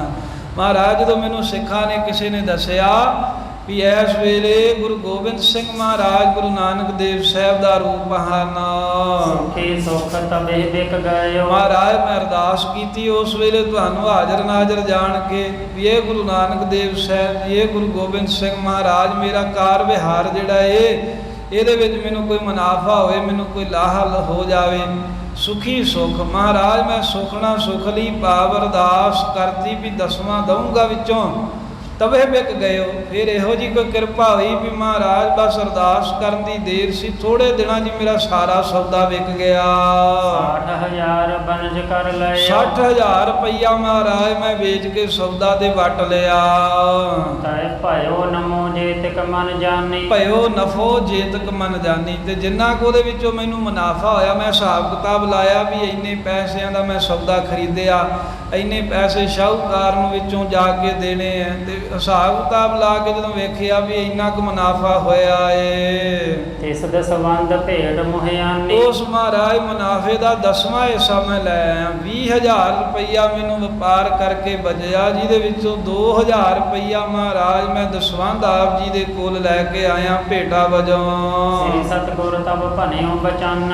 ਅੱਜ ਜਦੋਂ ਵਣਜਾਰੇ ਦੇ ਕੋਲੋਂ ਗੁਰੂ ਗੋਬਿੰਦ ਸਿੰਘ ਮਹਾਰਾਜ ਨੇ ਇਦਾਂ ਸੁਣਿਆ ਤਾਂ ਧੰਨ ਗੁਰੂ ਗੋਬਿੰਦ ਸਿੰਘ ਸਾਹਿਬ ਸੱਚੇ ਪਾਤਸ਼ਾਹ ਸੁਣ ਕੇ ਕਹਿਣ ਲੱਗੇ, ਜਿਸ ਕੋ ਖੇਤ ਤਿਸੀ ਕਹੋ ਅੰਨ। ਮਹਾਰਾਜ ਕਹਿੰਦੇ ਭਾਈ ਜਿਹਦਾ ਖੇਤ ਹੋਵੇ ਨਾ ਅੰਨ ਵੀ ਉਸੇ ਦਾ ਹੀ ਹੁੰਦਾ ਹੈ। ਕਹਿੰਦੇ ਜਿਹਦਾ ਕੋਈ ਖੇਤ ਹੋਵੇ, ਜਿਹੜਾ ਕੋਈ ਖੇਤ ਦਾ ਮਾਲਕ ਹੈ, ਉਹਦੇ ਵਿੱਚ ਕੋਈ ਬੀਜੀ ਹੋਈ ਫਸਲ, ਜਿਹੜਾ ਉਹਦੇ ਵਿੱਚ ਬੀਜਿਆ ਹੋਇਆ ਕੋਈ ਜਿਹੜਾ ਅੰਨ ਹੁੰਦਾ ਹੈ, ਉਹ ਵੀ ਉਸ ਮਾਲਕ ਦਾ ਹੀ ਹੁੰਦਾ ਹੈ। ਸੁਣ ਭਾਈ ਕੋ ਪੰਥੀ ਜਾਏ। ਆ ਇੱਕ ਮਹਾਰਾਜ ਨੇ ਉਦਾਹਰਨ ਦਿੱਤੀ ਸਮਝਾਉਣ ਦੇ ਲਈ। ਕਹਿੰਦੇ ਵੀ ਕੋਈ ਨਾ ਰਾਹੀ ਜਾ ਰਿਹਾ ਸੀ ਕਿਧਰੇ ਖੇਤਾਂ ਦੇ ਵਿੱਚੋਂ, ਚਰਤ ਖੇਤ ਗੋਦਈ ਹਟਾਏ। ਤੇ ਕਹਿੰਦੇ ਵੀ ਉਹਨੇ ਜਾਂਦੇ ਹੋਏ ਨੇ ਕਿਸੇ ਦੇ ਖੇਤ ਦੇ ਵਿੱਚ ਕਿਤੇ ਕੋਈ ਗਾਂ ਚੱਲ ਰਹੀ ਸੀ, ਉਹਨੇ ਹਟਾ ਦਿੱਤੀ। ਤੇ ਜਾਂ ਸਾਹਿਬ ਕਹਿੰਦੇ ਵੀ ਇਦਾਂ ਸਮਝੋ ਵੀ ਕੋਈ ਰਾਹੀ ਜਾ ਰਿਹਾ ਹੋਵੇ, ਰਾਹੀ ਪਾਂਦੀ ਕਿਧਰੇ ਲੰਘ ਕੇ ਤੇ ਰਾਹ ਵਿੱਚ ਵੇਖੇ ਵੀ ਕਿਸੇ ਦਾ ਕੋਈ ਖੇਤ, ਕੋਈ ਮੱਝ, ਕੋਈ ਗਾਂ ਚੱਲ ਰਹੀ ਹੈ, ਵੀ ਕਿਸੇ ਦੀ ਫਸਲ ਖਰਾਬ ਕਰ ਰਹੀ ਹੈ। ਤੇ ਉਹ ਜਾਂਦਾ ਜਾਂਦਾ ਉਹਦਾ ਪਰਉਪਕਾਰ ਹਿਤ ਭਲਾ ਸੋਚ ਕੇ ਉਹ ਚਰਦੇ ਹੋਏ ਨੂੰ ਪਸ਼ੂ ਨੂੰ ਡੰਗਰ ਨੂੰ ਖੇਤ ਦੇ ਵਿੱਚੋਂ ਬਾਹਰ ਕੱਢ ਦਵੇ। ਦਾਵੇਦਾਰ ਖੇਤ ਕੋ ਹੋਏ ਨਾ। ਕਹਿੰਦੇ ਦਾਅਵੇਦਾਰ ਤੇ ਨਹੀਂ ਨਾ ਉਹ ਖੇਤ ਦਾ ਹੋ ਜਾਂਦਾ ਵੀ ਠੀਕ ਆ ਉਹਨੇ ਚੰਗਾ ਕੰਮ ਕੀਤਾ ਵੀ ਪਸ਼ੂ ਚਰਦੇ ਨੂੰ ਕਿਸੇ ਦੇ ਖੇਤ ਵਿੱਚੋਂ ਬਾਹਰ ਕੱਢ ਦਿੱਤਾ, ਪਰ ਜਿਹਨੇ ਖੇਤ ਵਿੱਚੋਂ ਡੰਗਰ ਕੱਢਿਆ ਪਸ਼ੂ ਕੱਢਿਆ ਗੁਰੂ ਕਲਗੀਧਰ ਸਾਹਿਬ ਕਹਿੰਦੇ ਵੀ ਉਹ ਦਾਅਵੇਦਾਰ ਤਾਂ ਨਹੀਂ ਹੋ ਜਾਂਦਾ। ਉਹ ਇਹ ਤਾਂ ਨਹੀਂ ਕਹਿੰਦਾ ਵੀ ਹੁਣ ਖੇਤ ਮੇਰਾ ਹੀ ਹੋ ਗਿਆ ਹੈ। ਕਿਆ ਬਾਤ ਲਖਤ ਹੈ ਕੋਏ ਨਾ। ਇਹ ਕੀ ਗੱਲ ਹੈ ਵੀ ਕੋਈ ਜਾਣਦਾ ਨਹੀਂ ਇਹਦੇ ਬਾਰੇ। ਸਾਹਿਬ ਕਹਿੰਦੇ ਸਾਰੇ ਹੀ ਜਾਣਦੇ ਹਨ ਵੀ ਜੇ ਰਾਹੀ ਪਾਂਦੀ ਕਿਸੇ ਦੇ ਖੇਤ ਚੋਂ ਕੋਈ ਮਾਲ ਡੰਗਰ ਕੱਢ ਦਵੇ ਤਾਂ ਉਹ ਦਾਅਵੇਦਾਰ ਨਹੀਂ ਖੇਤ ਦਾ ਹੋ ਜਾਂਦਾ। ਜੇ ਮੁਰੀਦ ਦੇਹੋ ਭੇਟ ਸੁਤਾ। ਇਸ ਕਰਕੇ ਮਹਾਰਾਜ ਕਹਿੰਦੇ ਵੀ ਤੂੰ ਹੁਣ ਜਿਹਦਾ ਨਗਾਹੇ ਵਾਲੇ ਦਾ ਪੀਰ ਹੈ ਵੀ ਚੁੱਕਲਾ ਮਾਇਆ ਵੀ ਉਹਦੇ ਕੋਈ ਲੈ ਜਾ, ਵੀ ਇਹ ਜਿਹੜੀ ਮਾਇਆ ਹੈ ਜਿਹੜਾ ਮਾਮਲਾ ਇਹ ਵੀ ਤੂੰ ਉਸੇ ਕੋਲੋਂ ਲੈ ਜਾ, ਕਿਉਂਕਿ ਇਹ ਜੇ ਹੁਣ ਜਿਵੇਂ ਰਾਹੀ ਪਾਂਦੀ ਦੀ ਨਿਆਈ ਤੇਰਾ ਕੋਈ ਕੰਮ ਅੜਿਆ ਸੀ ਤੇ ਚੱਲ ਤੂੰ ਗੁਰੂ ਨਾਨਕ ਸਾਹਿਬ ਦੇ ਘਰ ਅਰਦਾਸ ਕੀਤੀ ਤੇ ਮਹਾਰਾਜ ਜੀ ਕਹਿੰਦੇ ਵੀ ਤੇਰਾ ਕੰਮ ਸਵਰ ਗਿਆ, ਪਰ ਹੁਣ ਅਸੀਂ ਖੇਤ ਦੇ ਮਾਲਕ ਤਾਂ ਨਹੀਂ ਆ ਵੀ ਸਿੱਖ ਤਾਂ ਤੂੰ ਸਾਡਾ ਹੈਗਾ ਨਹੀਂ, ਤੇਰੇ ਕੋਲ ਭੇਟਾ ਕਾਹਦੀ ਲਈਏ। ਜਿਹੜੇ ਤੂੰ ਨਗਾਹੇ ਵਾਲੇ ਪੀਰ ਨੂੰ ਲਾਲਾ ਵਾਲੇ ਪੀਰ ਨੂੰ ਮੰਨਦਾ, ਕਹਿੰਦੇ ਮਾਇਆ ਚੁੱਕ ਕੇ ਤਾਂ ਇਹ ਉਸੇ ਕੋਲ ਹੀ ਲੈ ਜਾ, ਉਹਨੂੰ ਹੀ ਜਾ ਕੇ ਮੱਥਾ ਟੇਕੀ। ਗੁਰ ਕੇ ਰਾਹ ਨਾ ਮਾਰਤ ਕਾਹੂ। ਹਾਂ ਧੰਨ ਗੁਰੂ ਕਲਗੀਧਰ ਮਹਾਰਾਜ ਸਾਹਿਬ ਜੀ ਕਹਿੰਦੇ ਗੁਰ ਕੇ ਰਾਹੋ ਨਾ ਮਾਰਤ ਕਾਹੂ, ਵੀ ਜਿਹੜਾ ਗੁਰੂ ਨਾਨਕ ਦੇਵ ਸਾਹਿਬ ਦਾ ਘਰ ਹੈ ਕਿਸੇ ਦਾ ਰਾਹ ਨਹੀਂ ਮਾਰਦੇ। ਭਾਵ ਇਹ ਹੈ ਵੀ ਕਿਸੇ ਦਾ ਰਾਹ ਨਹੀਂ ਰੋਕਦੇ, ਵੀ ਜੇ ਤੂੰ ਉਹ ਨਗਾਹੇ ਵਾਲੇ ਨੂੰ ਮੰਨਦਾ ਤੇ ਜਾ ਭਾਈ ਅਸੀਂ ਕੀ ਤੇਰੇ ਕੋਲ ਲੈਣਾ ਹੈ। ਬਣਜ਼ਾਰਾ ਸੁਨਹੁ ਗੁਸਾਈ। ਜਦੋਂ ਮਹਾਰਾਜ ਨੇ ਕਿਹਾ ਨਾ ਵੀ ਜਿਹਦਾ ਤੂੰ ਸਿੱਖ ਹੈ ਉਸੇ ਦੇ ਕੋਲ ਜਾ ਕੇ ਹੁਣ ਲਾਲਾਂ ਵਾਲੇ ਨੂੰ ਇਹ ਮਾਇਆ ਚੜਾ, ਸਾਨੂੰ ਨਹੀਂ ਲੋੜ ਵੀ ਚੱਲ ਠੀਕ ਹੈ ਵੀ ਜੇ ਤੇਰਾ ਗੁਰੂ ਘਰੋਂ ਕੋਈ ਕੰਮ ਸਵਰ ਗਿਆ ਏ ਤਾਂ ਪਰ ਜਾ ਕੇ ਤੂੰ ਉਸੇ ਨੂੰ ਮੱਥਾ ਟੇਕ। ਗੁਰੂ ਕਲਗੀਧਰ ਮਹਾਰਾਜ ਕੋ ਜਦੋਂ ਉਸ ਬਣਜਾਰੇ ਨੇ ਉਸ ਸਿੱਖ ਨੇ ਸੁਣਿਆ, ਮੈਂ ਸੋ ਮਰੀਦੀ ਪਿਛਲ ਸੁਨਾਈ। ਬਣਜਾਰਾ ਕਹਿਣ ਲੱਗਾ ਹੈ ਗੁਰੂ ਗੋਬਿੰਦ ਸਿੰਘ ਮਹਾਰਾਜ ਜੀ ਮੈਂ ਜਿਹੜੀ ਇਹ ਮੁਰੀਦੀ ਦੱਸੀ ਇਹਦੇ ਪਹਿਲਾਂ ਦੀ ਦੱਸੀ ਹੈ ਵੀ ਮੈਂ ਮੁਲਤਾਨ ਦੇ ਰਹਿਣ ਵਾਲਾ ਤੇ ਪਹਿਲਾਂ ਮੈਂ ਲਾਲਾਂ ਵਾਲੇ ਨੂੰ ਨਗਾਹੇ ਵਾਲੇ ਪੀਰ ਨੂੰ ਮੰਨਦਾ ਸੀ, ਇਹਦੇ ਪਿਛਲੀ ਮੁਰੀਦੀ ਦੱਸੀ ਆਪਣੀ। ਮੁਖ ਗੁਰੂ ਘਰ ਤੇ ਜਬ ਪਾਈ। ਹੁਣ ਤੇ ਮਹਾਰਾਜ ਜਦੋਂ ਦੀ ਮੈਂ ਗੁਰੂ ਘਰ ਅਰਦਾਸ ਕੀਤੀ ਤੇ ਆਪ ਜੀ ਦੀ ਕਿਰਪਾ ਦੇ ਨਾਲ ਵਪਾਰ ਕਰਦਿਆਂ ਮੈਨੂੰ ਫਾਇਦਾ ਹੋ ਗਿਆ, ਮੈਂ ਤਾਂ ਲਾਲਾਂ ਲੂਲਾਂ ਵਾਲੇ ਨੂੰ ਉਸੇ ਵੇਲੇ ਛੱਡ ਦਿੱਤਾ। ਆਪੋ ਰਾਵਰ ਸਿੱਖ ਗੁਸਾਈ। ਮਹਾਰਾਜ ਜਦੋਂ ਦਾ ਮੈਂ ਅਰਦਾਸ ਕਰਕੇ ਤੁਹਾਡੇ ਚਰਨਾਂ ਦੇ ਵਿੱਚ ਸੁਖਣਾ ਸੁਖੀ, ਉਦੋਂ ਦਾ ਹੀ ਮੈਂ ਹੁਣ ਤਾਂ ਤੁਹਾਡੇ ਘਰ ਦਾ ਹੀ ਸਿੱਖ ਬਣ ਗਿਆ, ਮੈਂ ਨਹੀਂ ਕਿਸੇ ਨਗਾਹੇ ਵਾਲੇ ਨੂੰ ਹੁਣ ਮੰਨਦਾ। ਬਖਸ਼ੋ ਕਰਿਓ ਗੁਨਾਹਾਂ ਜੋ ਪਾਸੇ। ਬਖਸ਼ੋ ਕਰਿਓ ਗੁਨਾਹ ਜੋ ਪਾਸੇ। ਮਹਾਰਾਜ ਜੇ ਮੈਂ ਪਹਿਲਾਂ ਕੋਈ ਗੁਨਾਹ ਵੀ ਕੀਤਾ ਹੈ ਨਾ, ਜੇ ਮੈਂ ਕੋਈ ਗਲਤੀ ਕਰ ਬੈਠਾ ਵੀ ਮੈਂ ਜਾ ਕੇ ਹੋਰ ਹੀ ਉਹ ਲਾਲਾਂ ਵਾਲੇ ਨੂੰ ਕਿਹਨੂੰ ਨਗਾਹੇ ਵਾਲੇ ਨੂੰ ਮੰਨਦਾ ਰਿਹਾ, ਉਹਦੇ ਅੱਗੇ ਜਾ ਕੇ ਨੱਕ ਰਗੜਦਾ ਰਿਹਾ ਤੇ ਪਾਤਸ਼ਾਹ ਜੀ ਤੁਸੀਂ ਉਹ ਪਿਛਲੇ ਕੀਤੇ ਮੇਰੇ ਗੁਨਾਹ ਬਖਸ਼ ਲਵੋ। ਮੈਂ ਜਿਹੜਾ ਤੁਰਕੜੇ ਨੂੰ ਸੀੜੀਆਂ ਚੜਾਉਂਦਾ ਰਿਹਾ ਜਾ ਕੇ, ਆਪਦੀ ਜੈ ਸਿੱਖੀ ਮੁਝੇ ਅੱਛੇ। ਹੁਣ ਮਹਾਰਾਜ ਮੈਨੂੰ ਸੋਹਣੀ ਗੁਰੂ ਨਾਨਕ ਦੇਵ ਸਾਹਿਬ ਦੇ ਘਰ ਦੀ ਸਿੱਖੀ ਦੀ ਦਾਤ ਬਖਸ਼ ਦਿਓ। ਗੁਰੂ ਭਣਿਓ ਹਿੰਦਨ ਸਿੱਖ ਜਿਹੀ। ਧੰਨ ਗੁਰੂ ਕਲਗੀਧਰ ਮਹਾਰਾਜ ਕਹਿੰਦੇ ਉਹ ਬਣਜਾਰੇ ਸੁਣ ਵੀ ਜਿੰਨੇ ਵੀ ਹਿੰਦੂਆਂ ਦੇ ਵਿੱਚੋਂ ਸਿੱਖ ਬਣਦੇ ਹਨ, ਬਨ ਜੇ ਹੈ ਹਮਰੇ ਸਿੱਖ ਤੇਹੀ। ਗੁਰੂ ਭਣਿਓ ਹਿੰਦਨ ਸਿੱਖ ਜਿਹੀ, ਵੀ ਜਿਹੜੇ ਹਿੰਦੂਆਂ ਦੇ ਵਿੱਚੋਂ ਜਿਹੜੇ ਵੀ ਸਿੱਖ ਹਨ ਨਾ, ਜੋ ਹਿੰਦੂ ਹਨ ਤੇ ਹਿੰਦੂਆਂ ਦੇ ਵਿੱਚੋਂ ਜਿਹੜੇ ਗੁਰੂ ਨਾਨਕ ਸਾਹਿਬ ਦੇ ਘਰ ਦੀ ਆ ਕੇ ਸਿੱਖੀ ਧਾਰਨ ਕਰਦੇ ਨੇ, ਉਹ ਕਹਿੰਦੇ ਸਾਰੇ ਹੀ ਅੰਮ੍ਰਿਤ ਛਕ ਕੇ ਤੇ ਸਿੰਘ ਸਜਦੇ ਹਨ, ਉਹ ਤਾਂ ਸਾਡੇ ਸਿੱਖ ਬਣਦੇ ਜਾਂਦੇ ਨੇ ਤੇ ਜਾਣਗੇ। ਤੁਰਕ ਸ਼ਤਰੂ ਹਮ ਮਾਰਨ ਕਰਨੇ। ਪਰ ਆ ਜਿਹੜੇ ਲਾਲਾਂ ਲੂਲਾਂ ਵਾਲੇ ਤੁਰਕ ਜੇ ਆ ਨਾ, ਇਹ ਤਾਂ ਵੈਰੀ ਨੇ। ਪਾਤਸ਼ਾਹ ਕਹਿੰਦੇ ਇਹਨਾਂ ਨੂੰ ਤਾਂ ਅਸੀਂ ਸਾਰਿਆਂ ਨੂੰ ਮਾਰ ਦੇਣਾ, ਸਭ ਨੂੰ ਨਾਸ਼ ਕਰ ਦੇਣਾ ਏ। ਖੰਡਾ ਤਿੰਨ ਕੋ ਹਰਨੀ। ਆ ਜਿਹੜਾ ਖੰਡਾ ਪਕੜਿਆ ਹੈ ਨਾ, ਇਹਨਾਂ ਦੁਸ਼ਟਾਂ ਨੂੰ ਮਾਰਨ ਦੇ ਵਾਸਤੇ ਅਸੀਂ ਪਕੜਿਆ ਹੋਇਆ ਹੈ। ਜੋਨ ਕਾ ਸੋ ਨਾਹਨ ਮੇਰਾ। ਜਿਹੜਾ ਮਹਾਰਾਜ ਜੀ ਕਹਿੰਦੇ ਉਹਨਾਂ ਦਾ ਹੈ ਨਾ, ਉਹਨਾਂ ਦਾ ਭਾਵ ਵੀ ਜੇ ਕੋਈ ਮੜੀ ਕਬਰ ਤੇ ਜਾ ਕੇ ਮੱਥਾ ਟੇਕਦਾ, ਕੋਈ ਲਾਲਾਂ ਵਾਲੇ ਪੀਰ ਨੂੰ ਮੰਨਦਾ, ਕੋਈ ਨਗਾਹੇ ਵਾਲੇ ਨੂੰ, ਜਾਂ ਹੋਰ 3600 ਨਾਂ ਰੱਖਿਆ ਲੋਕਾਂ ਨੇ ਵੀ ਕੋਈ 9 ਗਜਾ ਪੀਰ ਕਹਿੰਦੇ ਆ, ਕਿਸੇ ਨੂੰ ਕੁਝ ਕਹਿੰਦੇ ਆ, ਕਿਸੇ ਨੂੰ ਕੁਝ ਕਹਿੰਦੇ ਆ, ਕੋਈ ਕੇਲੇ ਸ਼ਾਹ, ਕੋਈ ਰੂੜੇ ਸ਼ਾਹ, ਕੋਈ ਬੂੜੇ ਸ਼ਾਹ, ਕੋਈ ਫਲਾਨਾ ਢੀਂਗੜਾ। ਸਾਹਿਬ ਜੀ ਕਹਿੰਦੇ ਨੇ ਵੀ ਜਿਹੜਾ ਵੀ ਮੇਰਾ ਸਿੱਖ ਹੈ, ਜੇ ਜੋ ਉਨਕਾ ਜਿਹੜਾ ਉਹਨਾਂ ਦਾ ਹੈ ਨਾ, ਭਾਵ ਜਿਹੜਾ ਮੁਸਲਮਾਨ ਦੀ ਕਬਰ ਤੇ ਜਾ ਕੇ ਨੱਕ ਰਗੜਦਾ, ਜਿਹੜਾ ਉਹਨਾਂ ਦੇ ਜਾ ਕੇ ਪ੍ਰਸ਼ਾਦ ਚੜਾਉਂਦਾ ਜਾਂ ਉਹਨਾਂ ਦਾ ਖਾਂਦਾ ਹੈ, ਸੋ ਨਾਹਿਨ ਮੇਰਾ। ਸਾਹਿਬ ਕਹਿੰਦੇ ਉਹ ਮੇਰਾ ਨਹੀਂ ਕੁਝ ਲੱਗਦਾ। ਜੋ ਮੇਰਾ ਤਿਨ ਕੋ ਨਹਿ ਹੀਰਾ। ਤੇ ਜਿਹੜਾ ਮੇਰਾ ਹੈ ਉਹ ਉਹਨਾਂ ਵੱਲ ਨਾ ਵੇਖੇ, ਮੜੀਆਂ ਤੇ ਜਾ ਕੇ ਮੱਥਾ ਨਾ ਟੇਕੇ, ਕਬਰਾਂ ਤੇ ਜਾ ਕੇ ਚਿਰਾਗ ਨਾ ਬਾਲਦਾ ਫਿਰੇ। ਜਿਹੜਾ ਉਹਨਾਂ ਨੂੰ ਮੰਨਦਾ ਉਹ ਮੇਰਾ ਕੁਝ ਨਹੀਂ ਲੱਗਦਾ, ਕਿਉਂਕਿ ਮੜੀਆਂ ਕਬਰਾਂ ਗੋਰਾਂ ਨੂੰ ਮੰਨਣ ਦੇ ਵਾਸਤੇ ਸਖਤ ਮਨਾਹੀ ਹੈ। ਤੇ ਜਿਹੜਾ ਸਾਡਾ ਬਣ ਗਿਆ ਸਾਹਿਬ ਕਹਿੰਦੇ ਫਿਰ ਉਹਨਾਂ ਵੱਲ ਨਾ ਵੇਖਿਓ, ਸਾਡਾ ਹੀ ਬਣ ਕੇ ਰਹੇ। ਕੌਣ ਸਿੱਖ ਰੱਖ ਕੇਸ ਵਿਸਾਲੇ। ਜੇ ਸਿੱਖ ਬਣਨਾ ਚਾਹੁੰਦਾ ਹੈ ਨਾ, ਵਣਜਾਰੇ ਨੇ ਕਿਹਾ ਨਹੀਂ ਸੀ ਨਾ ਵੀ ਮਹਾਰਾਜ ਮੈਂ ਤੁਹਾਡਾ ਸਿੱਖ ਹਾਂ। ਸਾਹਿਬ ਕਹਿੰਦੇ ਜੇ ਸਿੱਖ ਬਣਨਾ ਹੈ ਤਾਂ ਹੁਣ ਅੱਜ ਤੋਂ ਬਾਅਦ ਕੇਸਾਂ ਦੀ ਬੇਅਦਬੀ ਨਾ ਕਰੀ, ਕੇਸ ਵੱਡੇ ਵੱਡੇ ਰੱਖ, ਹੁਣ ਵਧਾਉਣਾ ਕਰ। ਦੇਣ ਲੈਣ ਇਹ ਸਰਬ ਸੁਖਾਲੇ। ਕਿਉਂਕਿ ਹੋਰ ਜਿਹੜਾ ਦੇਣਾ ਲੈਣਾ ਹੁੰਦਾ ਹੈ ਨਾ, ਕੋਈ ਭੇਟਾ ਚੜਾ ਦੇਣੀ, ਕੋਈ ਮਾਇਆ ਚੜਾ ਦੇਣੀ, ਕੋਈ ਸੁਖਣਾ ਸੁਖ ਲੈਣੀ, ਇਹ ਤਾਂ ਮਹਾਰਾਜ ਕਹਿੰਦੇ ਕੰਮ ਸੌਖਾ ਹੀ ਹੁੰਦਾ। ਇਹ ਕੇਸ ਰੱਖ ਸਿੱਖੀ ਧਾਰਨ ਕਰਨੀ ਹੈ ਤਾਂ ਸਾਬਤ ਸਿਦਕ ਰਾਖਵੋ ਜੋ। ਜਿਹੜਾ ਸਿਦਕ ਸਾਬਤ ਰੱਖਣਾ ਹੈ ਨਾ, ਜਿਹੜਾ ਸ਼ਰਧਾ ਰੱਖਣੀ ਹੈ, ਜਿਹੜਾ ਆਪਣੇ ਗੁਰੂ ਦੇ ਉੱਤੇ ਪੂਰਾ ਅਕੀਦਾ ਭਰੋਸਾ ਰੱਖਣਾ ਹੈ। ਕਠਨ ਤੇ ਕਠਨ ਸੋਏ। ਇਹ ਕਹਿੰਦੇ ਕਠਨ ਦੇ ਨਾਲੋਂ ਕਠਨ ਹੈ ਵੀ ਕੋਈ ਲੈ ਦੇ ਲੈਣਾ, ਕੋਈ ਚੜਾਵਾ ਜਾਂ ਚੜਾ ਦੇਣਾ, ਇਹ ਹਾਲਾਂ ਕਹਿੰਦੇ ਸੌਖਾ ਹੈ। ਪਰ ਜਿਹੜਾ ਗੁਰੂ ਤੇ ਸਾਬਤ ਸਿਦਕ ਰੱਖਣਾ, ਸਾਬਤ ਸਿਦਕ ਹੁੰਦਾ ਵੀ ਬਿਲਕੁਲ ਡੋਲਣਾ ਨਾ, ਮਹਾਰਾਜ ਕਹਿੰਦੇ ਇਹ ਔਖਾ ਹੁੰਦਾ, ਇਹ ਕਠਨ ਹੁੰਦਾ ਏ। ਬੇਸਿਦਕ ਬੋਏ ਮੰਦ ਆਮਦ ਹੈ। ਬੇਸਿਦਕ ਬੋਏ ਮੰਦ ਆਮਦ ਹੈ। ਜਿਹੜਾ ਬੇਸਿਦਕਾ ਹੁੰਦਾ ਹੈ ਉਹ ਤੇ ਕਹਿੰਦੇ ਇਦਾਂ ਹੈ ਵੀ ਜਿਵੇਂ ਕਿਸੇ ਪਾਸੋਂ ਗੰਦਗੀ ਭਰੀ ਬਦਬੂ ਆਉਂਦੀ ਹੈ ਨਾ, ਕਿਧਰ ਗੰਦਗੀ ਪਈ ਹੋਵੇ ਤੇ ਉਧਰੋਂ ਜਦੋਂ ਹਵਾ ਆਉਂਦੀ ਹੈ ਤੇ ਨਾਲ ਹਵਾ ਦੇ ਗੰਦੀ ਬਦਬੂ ਆਉਂਦੀ ਹੈ, ਤੇ ਜਿਸ ਗੰਦੀ ਬਦਬੂ ਕਰਕੇ ਹਰ ਕੋਈ ਬੰਦਾ ਨੱਕ ਮੂੰਹ ਘੁੱਟਦਾ ਵੱਟਦਾ ਹੈ, ਤੇ ਇਥੋਂ ਤੀਕਰ ਭੈੜੀ ਬੋ ਕਰਕੇ ਬਿਮਾਰ ਵੀ ਹੋ ਜਾਈਦਾ ਹੈ। ਸਿਦਕ ਬੋਏ ਖੂਬ ਮਗਜ਼ ਖੈਰ ਸ਼ੁੱਧ ਹੈ। ਪਰ ਜਿਹੜਾ ਸਿਦਕ ਰੱਖਣਾ ਹੈ ਨਾ, ਇਹ ਕਹਿੰਦੇ ਬੋਏ ਖੂਬ, ਇਹ ਚੰਗੀ ਇੱਕ ਖੁਸ਼ਬੂ ਹੈ ਵੀ ਜਿਵੇਂ ਫੁੱਲਾਂ ਦੀ ਵਾੜੀ ਦੇ ਵਿੱਚੋਂ ਸੁਗੰਧੀ ਆਉਂਦੀ ਹੈ ਨਾ, ਜਿਹੜਾ ਕੋਈ ਗੁਰੂ ਦੇ ਸਿਦਕ ਰੱਖਣਾ ਹੈ ਇਹ ਚੰਗੀ ਕਹਿੰਦੇ ਖੁਸ਼ਬੂ ਦੀ ਨਿਆਈ ਹੈ। ਇਹਦੇ ਨਾਲ ਮਗਜ਼ ਖੈਰ ਸ਼ੁੱਧ ਹੈ। ਮਗਜ਼ ਕੀ ਹੈ? ਜਿਹੜਾ ਦਿਮਾਗ ਹੈ, ਕਹਿੰਦੇ ਵੀ ਇਹਦੀ ਸੁੱਖ ਖੈਰੀਅਤ ਹੋ ਜਾਂਦੀ, ਸੋਹਣੀ ਖੁਸ਼ਬੂ ਦੇ ਨਾਲ ਦਿਮਾਗ ਵੀ ਚੰਗੀ ਤਰ੍ਹਾਂ ਕਹਿੰਦੇ ਤਰੋ ਤਾਜ਼ਾ ਹੋ ਜਾਂਦਾ, ਕਹਿੰਦੇ ਐਨ ਖੁੱਲ੍ਹ ਜਾਂਦਾ ਹੈ। ਤੇ ਬਦਬੂ ਆਵੇ ਤਾਂ ਬੰਦਾ ਨੱਕ ਬੁੱਲ ਕਈ ਕੁਝ ਵੱਟਦਾ ਹੈ ਤੇ ਬਿਮਾਰ ਵੀ ਹੋ ਜਾਂਦਾ ਹੈ। ਇਸੇ ਤਰ੍ਹਾਂ ਜਿਹੜਾ ਬੇਸਿਦਕਾ ਬੇਸਿਦਕਾ ਮਹਾਰਾਜ ਕਹਿੰਦੇ ਗੰਦੀ ਬਦਬੂ ਵਰਗਾ ਏ ਤੇ ਸਿਦਕਵਾਨ ਸੋਹਣੀ ਖੁਸ਼ਬੂ ਵਰਗਾ। ਬਦਬੂ ਨੂੰ ਕੋਈ ਨਹੀਂ ਲੈਣਾ ਚਾਹੁੰਦਾ ਤੇ ਖੁਸ਼ਬੂ ਹਰ ਕੋਈ ਸੁੰਘਣਾ ਚਾਹੁੰਦਾ ਹੈ। ਬੇਮੁਖਾਣਾ ਮਹਿ ਪਰ ਤਰੰਚ ਨਾ ਸੁਖਮ ਦ੍ਰਿਸ਼ਟੇ ਕਵਚਿਤ। ਧੰਨ ਗੁਰੂ ਕਲਗੀਧਰ ਮਹਾਰਾਜ ਸਾਹਿਬ ਜੀ ਕਹਿਣ ਲੱਗੇ, ਹੈ ਸਿਖਾ ਬੇਮੁਖਾਣ ਮਹਿ, ਵੀ ਜਿਹੜੇ ਬੇਮੁਖ ਜੇ ਪੁਰਖ ਹਨ ਨਾ, ਪਰ ਤਰੰਚ ਨਾ ਸੁਖੰ, ਕਹਿੰਦੇ ਵੀ ਉਹਨਾਂ ਨੂੰ ਰੰਚਕ ਮਾਤਰ ਵੀ ਜਿਹੜਾ ਸੁੱਖ ਨਹੀਂ ਪ੍ਰਾਪਤ ਹੁੰਦਾ। ਦਰਸ਼ਯੰਤੇ ਕੋਈ ਚਿੱਤ, ਕਹਿੰਦੇ ਵੀ ਨਾ ਇਸ ਲੋਕ ਦੇ ਵਿੱਚ ਤੇ ਨਾ ਪਰਲੋਕ ਦੇ ਵਿੱਚ। ਬੇਮੁਖਾਂ ਨੂੰ ਉੱਥੇ ਤੇ ਇੱਥੇ ਕਿਤੇ ਵੀ ਸੁੱਖ ਨਹੀਂ ਦਿਸੇਗਾ, ਸੁੱਖ ਲੱਭਦਾ ਹੀ ਨਹੀਂ, ਸੁੱਖ ਦਿਖਦਾ ਹੀ ਨਹੀਂ। ਭਾਵ ਬੇਮੁਖਾਂ ਨੂੰ ਸੁੱਖ ਨਹੀਂ ਪ੍ਰਾਪਤ ਹੁੰਦਾ। ਸਿਦਕ ਬਲਾਈ ਸ਼ੈ ਕਰੇ। ਜਿਹੜਾ ਸਿਦਕ ਰੱਖਣਾ ਹੈ ਆਪਣੇ ਗੁਰੂ ਦੇ ਉੱਤੇ, ਇਹ ਤਾਂ ਕਹਿੰਦੇ ਕਈ ਤਰ੍ਹਾਂ ਦੀਆਂ ਬਲਾਵਾਂ ਨੂੰ ਨਾਸ਼ ਕਰਨਾ ਹੈ। ਭਾਵ ਕਿ ਬਹੁਤ ਸਾਰੇ ਦੁੱਖ ਨਾਸ਼ ਹੋ ਜਾਂਦੇ ਨੇ ਗੁਰੂ ਤੇ ਭਰੋਸਾ ਰੱਖਣ ਦੇ ਨਾਲ।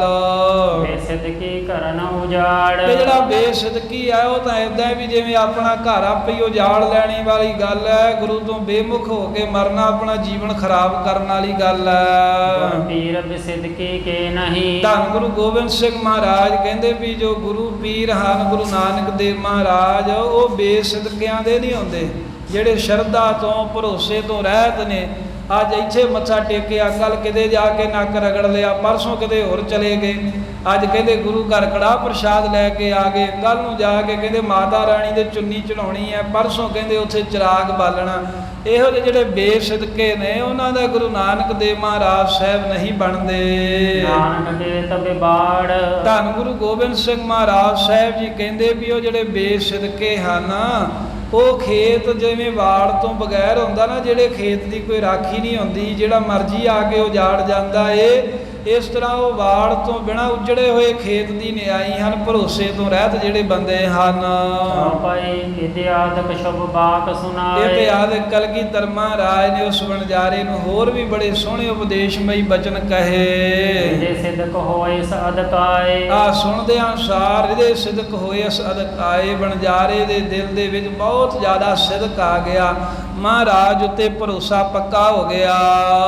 ਸਿੱਖ ਲੈ ਪਾਹਰ ਸੋਏ। ਕਹਿਣ ਲੱਗਾ ਮਹਾਰਾਜ ਮੈਨੂੰ ਵੀ ਖੰਡੇ ਬਾਟੇ ਦਾ ਅੰਮ੍ਰਿਤ ਛਕਾਓ। ਕੁਝ ਦਿਨ ਇਹਨੂੰ ਮਹਾਰਾਜ ਨੇ ਆਨੰਦਪੁਰ ਸਾਹਿਬ ਰੱਖਿਆ, ਜਿਹੜਾ ਕਹਿੰਦਾ ਸੀ ਉਹਨੂੰ ਉਸੇ ਵੇਲੇ ਹੀ ਛਕਾ ਦਿੰਦੇ। ਕੁਝ ਦਿਨ ਰੱਖ ਕੇ ਸੇਵਾ ਕਰਾਈ, ਉਹਨੂੰ ਰਹਿਤ ਮਰਿਆਦਾ ਵੇਖੀ, ਉਹਨੇ ਸਿੰਘਾਂ ਦੀ ਵੀ ਕਿਵੇਂ ਸਿੰਘ ਰਹਿੰਦੇ ਆ।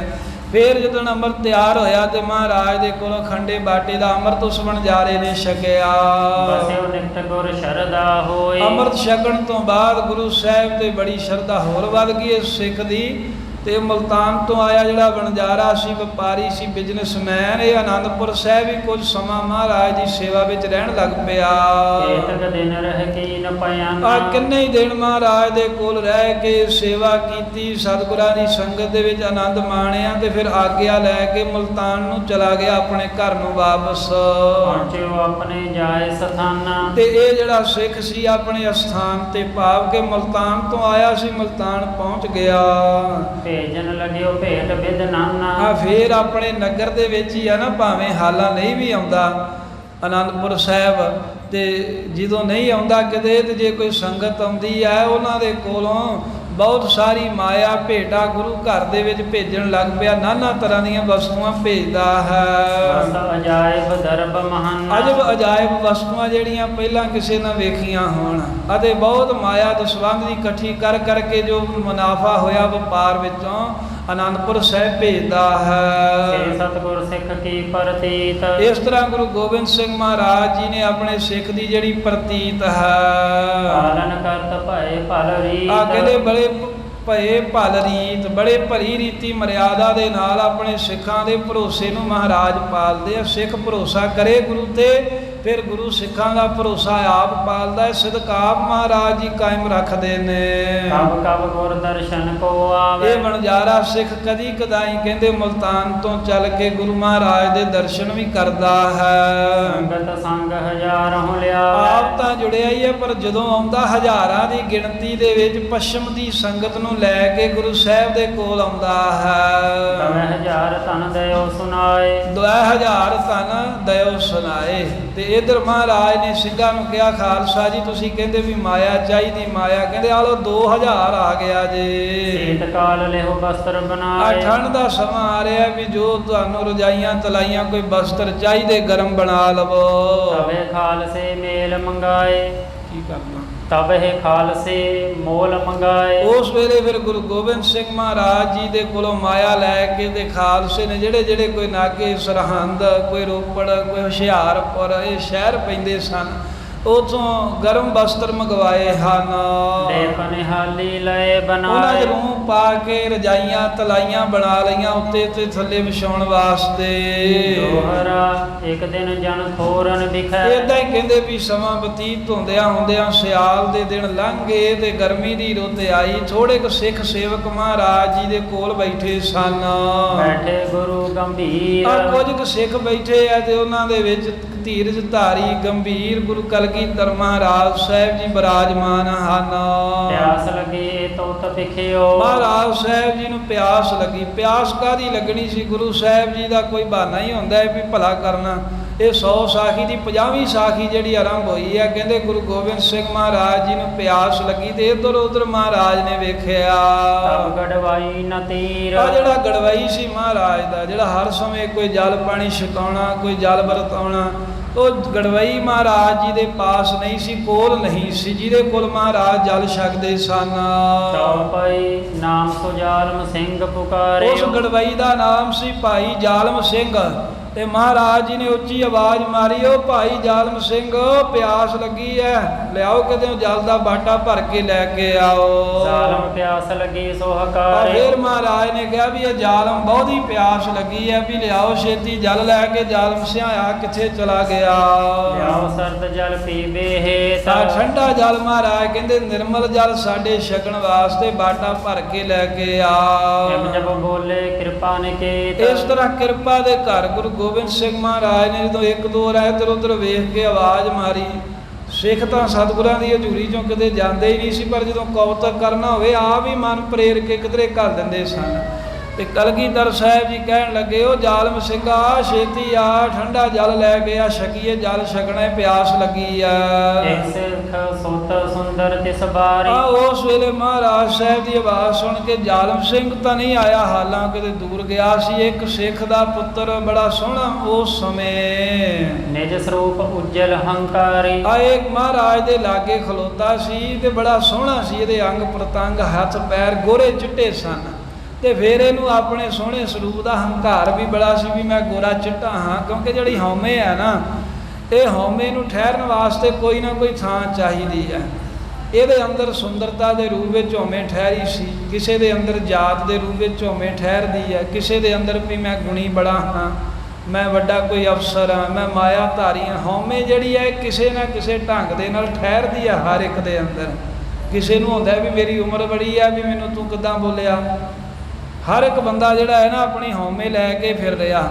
ਇਸ ਬੱਚੇ ਦੇ ਅੰਦਰ ਵੀ ਹਉਮੈ ਸੀ, ਇਹਨੂੰ ਨਿਜ ਸਰੂਪ ਉਜਲ ਹੰਕਾਰੀ, ਇਹਨੂੰ ਆਪਣੇ ਸੋਹਣੇ ਸਰੂਪ ਦਾ ਹੰਕਾਰ ਸੀ ਵੀ ਜਿਹੜਾ ਮੇਰਾ ਸਰੂਪ ਹੈ ਨਾ, ਵੀ ਮੇਰਾ ਰੰਗ ਬੜਾ ਗੋਰਾ ਚਿੱਟਾ ਹੈ, ਵੀ ਮੇਰੇ ਵਰਗਾ ਹੋਰ ਕੋਈ ਐਡਾ ਸੋਹਣਾ ਨਹੀਂ ਹੈ। ਤਿਨ ਕਰ ਜੋਰਤ ਗਿਰਾ ਉਚਾਰੀ। ਉਸ ਸਿੱਖ ਬੱਚੇ ਨੇ, ਇਹਦਾ ਪਿਤਾ ਸ਼ਾਹੂਕਾਰ ਸੀ, ਚੰਗਾ ਤਗੜਾ ਕਾਰੋਬਾਰੀ, ਤੇ ਹੱਥ ਜੋੜ ਕੇ ਉਸ ਵੇਲੇ ਗੁਰੂ ਕਲਗੀਧਰ ਮਹਾਰਾਜ ਜੀ ਨੂੰ ਕਹਿਣ ਲੱਗਾ, ਹੋਇਆ ਗਿਆ ਮੈਂ ਆਨੂ ਬਾਰੀ। ਮਹਾਰਾਜ ਤੁਹਾਡੀ ਆਗਿਆ ਹੋਵੇ ਤੇ ਛਕਣ ਵਾਸਤੇ ਜਲ ਮੈਂ ਲੈ ਆਉਣਾ ਹਾਂ। ਸ਼ਾਰਤ ਕਰੀ ਗਇਓ ਤਤਕਾਲੇ। ਹੁਣ ਮਹਾਰਾਜ ਸਾਹਿਬ ਜੀ, ਕਿਉਂਕਿ ਸਤਿਗੁਰੂ ਸਾਹਿਬ ਤਾਂ ਮਰਿਆਦਾ ਦੇ ਵਿੱਚ ਛਕਦੇ ਨੇ ਕੇਵਲ ਅੰਮ੍ਰਿਤਧਾਰੀ ਦੇ ਤਿਆਰ ਬਰ ਤਿਆਰ ਸਿੰਘ ਜਿਹੜੇ ਨੇ, ਪਰ ਫਿਰ ਵੀ ਇਹ ਸਿੱਖ ਨੂੰ ਸਮਝਾਉਣ ਲਈ, ਇਹਦੇ ਬਹਾਨੇ ਸਾਨੂੰ ਸਾਰਿਆਂ ਨੂੰ ਸਮਝਾਉਣ ਦੇ ਲਈ ਸਤਿਗੁਰਾਂ ਕੌਤਕ ਕਰਨਾ ਸੀ। ਸਾਹਿਬ ਨੇ ਮੁੱਖੋਂ ਨਹੀਂ ਬੋਲੇ, ਇਸ਼ਾਰਾ ਕਰਕੇ ਕਹਿੰਦੇ, ਜਿਵੇਂ ਸਿਰ ਹਾਂ ਚ ਹਲਾਤਾ, ਕਹਿੰਦੇ ਹਾਂ ਵੀ ਜਾ ਫਿਰ ਛੇਤੀ ਲੈ ਕੇ ਅੱਜ ਜਲ ਲਿਆਉਣਾ ਏ। ਜਲ ਕੋ ਕਰ ਪ੍ਰੇਮ ਵਿਸਾਲੇ। ਆਓ ਸਿੱਖ ਬੱਚਾ ਗਿਆ ਬੜੀ ਛੇਤੀ ਜਾ ਕੇ, ਜਿੱਥੇ ਕੋਈ ਨਿਰਮਲ ਜਲ ਸੀ ਉੱਥੋਂ ਬਾਟਾ ਭਰਿਆ, ਤੇ ਬਾਟਾ ਭਰ ਕੇ ਜਲ ਦਾ ਬੜੇ ਪ੍ਰੇਮ ਦੇ ਨਾਲ ਰੁਚਰ ਕਟੋਰਾ ਬੜਾ ਸੋਹਣਾ ਕਟੋਰਾ ਭਾਵ ਸਰਬਲੋ ਦਾ ਬਾਟਾ ਲੈ ਕੇ ਹੱਥਾਂ ਵਿੱਚ ਮਹਾਰਾਜ ਜੀ ਦੇ ਪਾਸ ਆ ਗਿਆ। ਇਸਕੀ ਦਿਸ਼ ਅਵਲੋਕਿਓ ਨਾਥ। ਜਦੋਂ ਜਲ ਲੈ ਕੇ ਆਇਆ ਤਾਂ ਗੁਰੂ ਸਾਹਿਬ ਜੀ ਨੇ ਸਿੱਖ ਬੱਚੇ ਵੱਲ ਵੇਖਿਆ ਬੜੀ ਨੀਝ ਦੇ ਨਾਲ, ਆਪਣੇ ਹੱਥ ਉਠਾਏ ਕਟੋਰਾ। ਆਏ ਨੇ ਅੱਗੇ ਬਾਟਾ ਭਰਿਆ ਜਲ ਦਾ ਜਿਹੜਾ ਸੀ, ਉਹ ਹੱਥਾਂ ਦੇ ਨਾਲ ਸਿੱਖ ਨੇ ਅੱਗੇ ਕਰਤਾ ਨੌਜਵਾਨ ਨੇ, ਤੇ ਮਹਾਰਾਜ ਜੀ ਨੇ ਵੀ ਆਪਣੇ ਕਰ ਕਮਲ ਜਿਹੜੇ ਸਨ ਉਹਨਾਂ ਦੇ ਨਾਲ ਬਾਟਾ ਚੁੱਕ ਕੇ ਆਪਣੇ ਹੱਥਾਂ ਵਿੱਚ ਲੈ ਲਿਆ। ਦੇਖੋ ਸਿੱਖ ਜੁਤ ਹੱਥਨ ਓਰਾ। ਤੇ ਜਦੋਂ ਬਾਟਾ ਗੁਰੂ ਗੋਬਿੰਦ ਸਿੰਘ ਮਹਾਰਾਜ ਨੇ ਜਲ ਦਾ ਆਪਣੇ ਹੱਥਾਂ 'ਚ ਪਕੜ ਲਿਆ, ਪਰ ਜਿਹੜਾ ਉਹ ਸਿੱਖ ਬੱਚਾ ਸੀ ਨਾ, ਉਹਦੇ ਹੱਥਾਂ ਵੱਲ ਮਹਾਰਾਜ ਨੇ ਨੀਝ ਲਾ ਕੇ ਵੇਖਿਆ, ਸਾਹਿਬਾਂ ਨੇ ਧਿਆਨ ਨਾਲ ਵੇਖਿਆ। ਦੇਖਤ ਹੀ ਬੋਲੇ ਤਬ ਨਾਥ। ਤੇ ਜਦੋਂ ਇਹਦੇ ਹੱਥ ਪੈਰ ਜੇ ਵੇਖੇ ਨਾ, ਵੀ ਬੜਾ ਸੋਹਣਾ ਸੁਨੱਖਾ ਜਿਹਾ, ਇਹਦੇ ਹੱਥਾਂ ਤੋਂ ਤਾਂ ਨਹੀਂ ਲੱਗਦਾ ਵੀ ਇਹਨੇ ਕੋਈ ਕੰਮ ਕੀਤਾ ਹੋਵੇ ਪਹਿਲਾਂ ਕੋਈ। ਤੇ ਮਹਾਰਾਜ ਸਾਹਿਬ ਜੀ ਵੇਖਦੇ ਹੀ ਕਹਿਣ ਲੱਗੇ, ਕੋਮਲ ਬਹੁ ਮਲੂਕ ਤੋ ਹਾਥ। ਮਹਾਰਾਜ ਸਾਹਿਬ ਕਹਿਣ ਲੱਗੇ, ਹੇ ਬੱਚੇ ਤੇਰੇ ਹੱਥ ਬੜੇ ਕੋਮਲ ਦੇ ਆ, ਬੜਾ ਸੋਹਲ ਜਿਹਾ ਹੀ ਲੱਗਦਾ ਹੈ ਤੂੰ। ਕਉ ਸਿੱਖਾ ਕਿਆ ਕਾਰਜ ਕਰਾਂ। ਇਹ ਸਿੱਖਾ ਇਹ ਤਾਂ ਦੱਸ ਵੀ ਕੀ ਕੰਮ ਕਰਦਾ ਹੁੰਨਾ, ਵੀ ਕਿਹੜੀ ਤੂੰ ਕਿਰਤ ਕਰਦਾ ਹੁੰਨਾ। ਤੇਰੇ ਹੱਥ ਬੜੇ ਸੋਹਲ ਹੈ, ਵੀ ਤੇਰੇ ਹੱਥ ਬੜੇ ਕੋਮਲ ਦੇ ਆ, ਵੀ ਕਿਹੜਾ ਕੰਮ ਕਰਦਾ ਹੈ ਤੂੰ। ਬਹੁਤ ਬਰੀਕ ਹੱਥ ਦਿਖ ਪਰੈ। ਤੇਰੇ ਹੱਥ ਵੀ ਬੜੇ ਬਰੀਕ ਜੇ ਦਿਖਦੇ ਆ, ਵੀ ਹੱਥਾਂ ਦੀ ਜਿਹੜੀ ਚਮੜੀ ਹੈ ਵੀ ਬੜੀ ਪੋਲੀ ਜੀ ਬਰੀਕ ਜੀ ਹੋਈ ਆ, ਮਾਸ ਜਿਹਾ ਤੇਰਾ। ਆਨ ਜੋਰ ਬੋਲਿਓ ਸਿੱਖ ਗੁਰ ਤੇ। ਮਹਾਰਾਜ ਦੇ ਕੋਲੋਂ ਸੁਣ ਕੇ ਉਹ ਨੌਜਵਾਨ ਸਿੱਖ ਬੱਚਾ ਕਹਿਣ ਲੱਗਾ, ਹੈ ਸੱਚੇ ਪਾਤਸ਼ਾਹ ਕਿਰਤ ਨ ਕਰੀ ਕਛੂ ਮੈਂ ਧੁਰ ਤੇ। ਮਹਾਰਾਜ ਜੀ ਧੁਰ ਤੋਂ ਜਦੋਂ ਦੀ ਹੋਸ਼ ਸੰਭਾਲੀ ਆ ਨਾ, ਮੈਂ ਕਦੀ ਡੱਕਾ ਨਹੀਂ ਤੋੜ ਕੇ ਦੂਰਾ ਕੀਤਾ, ਭਾਵ ਮੈਂ ਕੋਈ ਕੰਮ ਨਹੀਂ ਕੀਤਾ।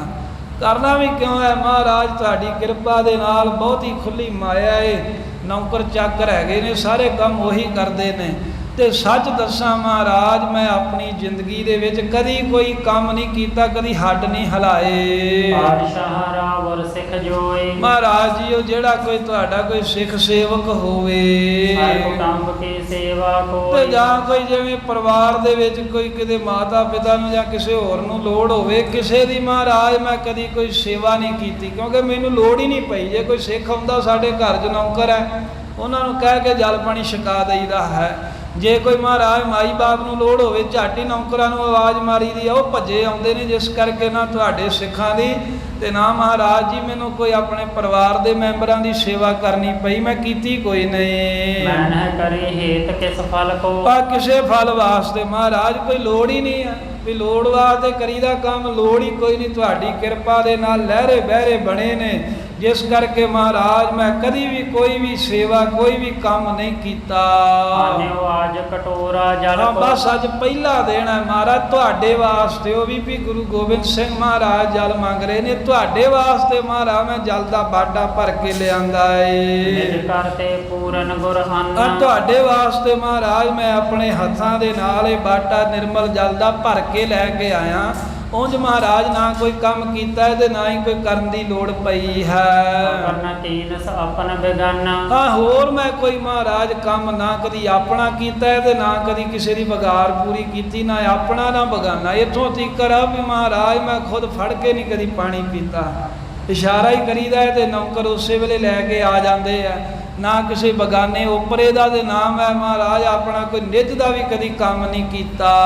ਸਤਿਗੁਰ ਸੁਣਤੇ ਹੀ ਤਤਕਾਲ। ਇਹਦੇ ਕੋਲੋਂ ਸੁਣਨ ਦੀ ਦੇਰ ਸੀ। ਗੁਰੂ ਕਲਗੀਧਰ ਮਹਾਰਾਜ ਜੀ ਨੇ ਬੜੀ ਛੇਤੀ ਦੇ ਨਾਲ ਦੇਉ ਕਟੋਰੇ ਤੇ ਜਲ ਡਾਲ। ਉਹ ਬਾਟੇ ਦੇ ਵਿੱਚ ਜਿਹੜਾ ਜਲ ਭਰਿਆ ਸੀ ਮਹਾਰਾਜ ਸਾਹਿਬ ਜੀ ਨੇ ਸਾਰਾ ਹੀ ਪਾਣੀ ਧਰਤੀ ਤੇ ਰੋੜ ਦਿੱਤਾ। ਭਾਵੇਂ ਸਤਿਗੁਰਾਂ ਨੂੰ ਜਲ ਦੀ ਪਿਆਸ ਲੱਗੀ ਜਾਂ ਨਹੀਂ ਲੱਗੀ, ਪਰ ਸਤਿਗੁਰੂ ਨੇ ਸਿੱਖ ਬੱਚੇ ਦੀ ਗੱਲ ਸੁਣ ਕੇ ਪਾਣੀ ਰੋੜ ਦਿੱਤਾ।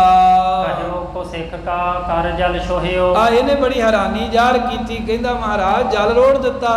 ਸਾਹਿਬ ਸਾਰਿਆਂ ਸਿੰਘਾਂ ਨੂੰ ਜਿੰਨੇ ਕੁ ਬੈਠੇ ਸੀ ਸੰਬੋਧਨ ਕਰਕੇ ਕਹਿਣ ਲੱਗੇ ਵੀ ਇਹ ਜਿਹੜਾ ਜਲ ਹੈ ਨਾ, ਕਹਿਓ ਕੋ ਸਿੱਖ ਕਾ ਕਰ ਜਲ ਛੋਹਿਓ, ਵੀ ਇਸ ਜਲ ਦੇ ਨਾਲ ਕੋ ਸਿੱਖ ਦਾ, ਖੋਟੇ ਸਿੱਖ ਦਾ ਭਾਵ ਕਿ ਮੁਰਦੇ ਦਾ ਕਹਿੰਦੇ ਵੀ ਹੱਥ ਛੋ ਗਿਆ ਹੈ ਇਸ ਬਾਟੇ ਦੇ ਨਾਲ, ਜਲ ਦੇ ਨਾਲ। ਪਾਨ ਕਰਨ ਕੋ ਉਚਿਤ ਨ ਰਹਿਓ। ਤੇ ਜਿਹੜਾ ਸਾਰੇ ਜਾਣਦੇ ਆ ਵੀ ਇਹ ਮੁਰਦੇ ਲੱਗੇ ਵਾਲਾ, ਇਹ ਕੋ ਸਿੱਖ ਦੇ ਹੱਥਾਂ ਦਾ ਜਿਹੜਾ ਜਲ ਹੈ ਸਾਡੇ ਛਕਣ ਦੇ ਯੋਗ ਨਹੀਂ ਰਹਿਆ।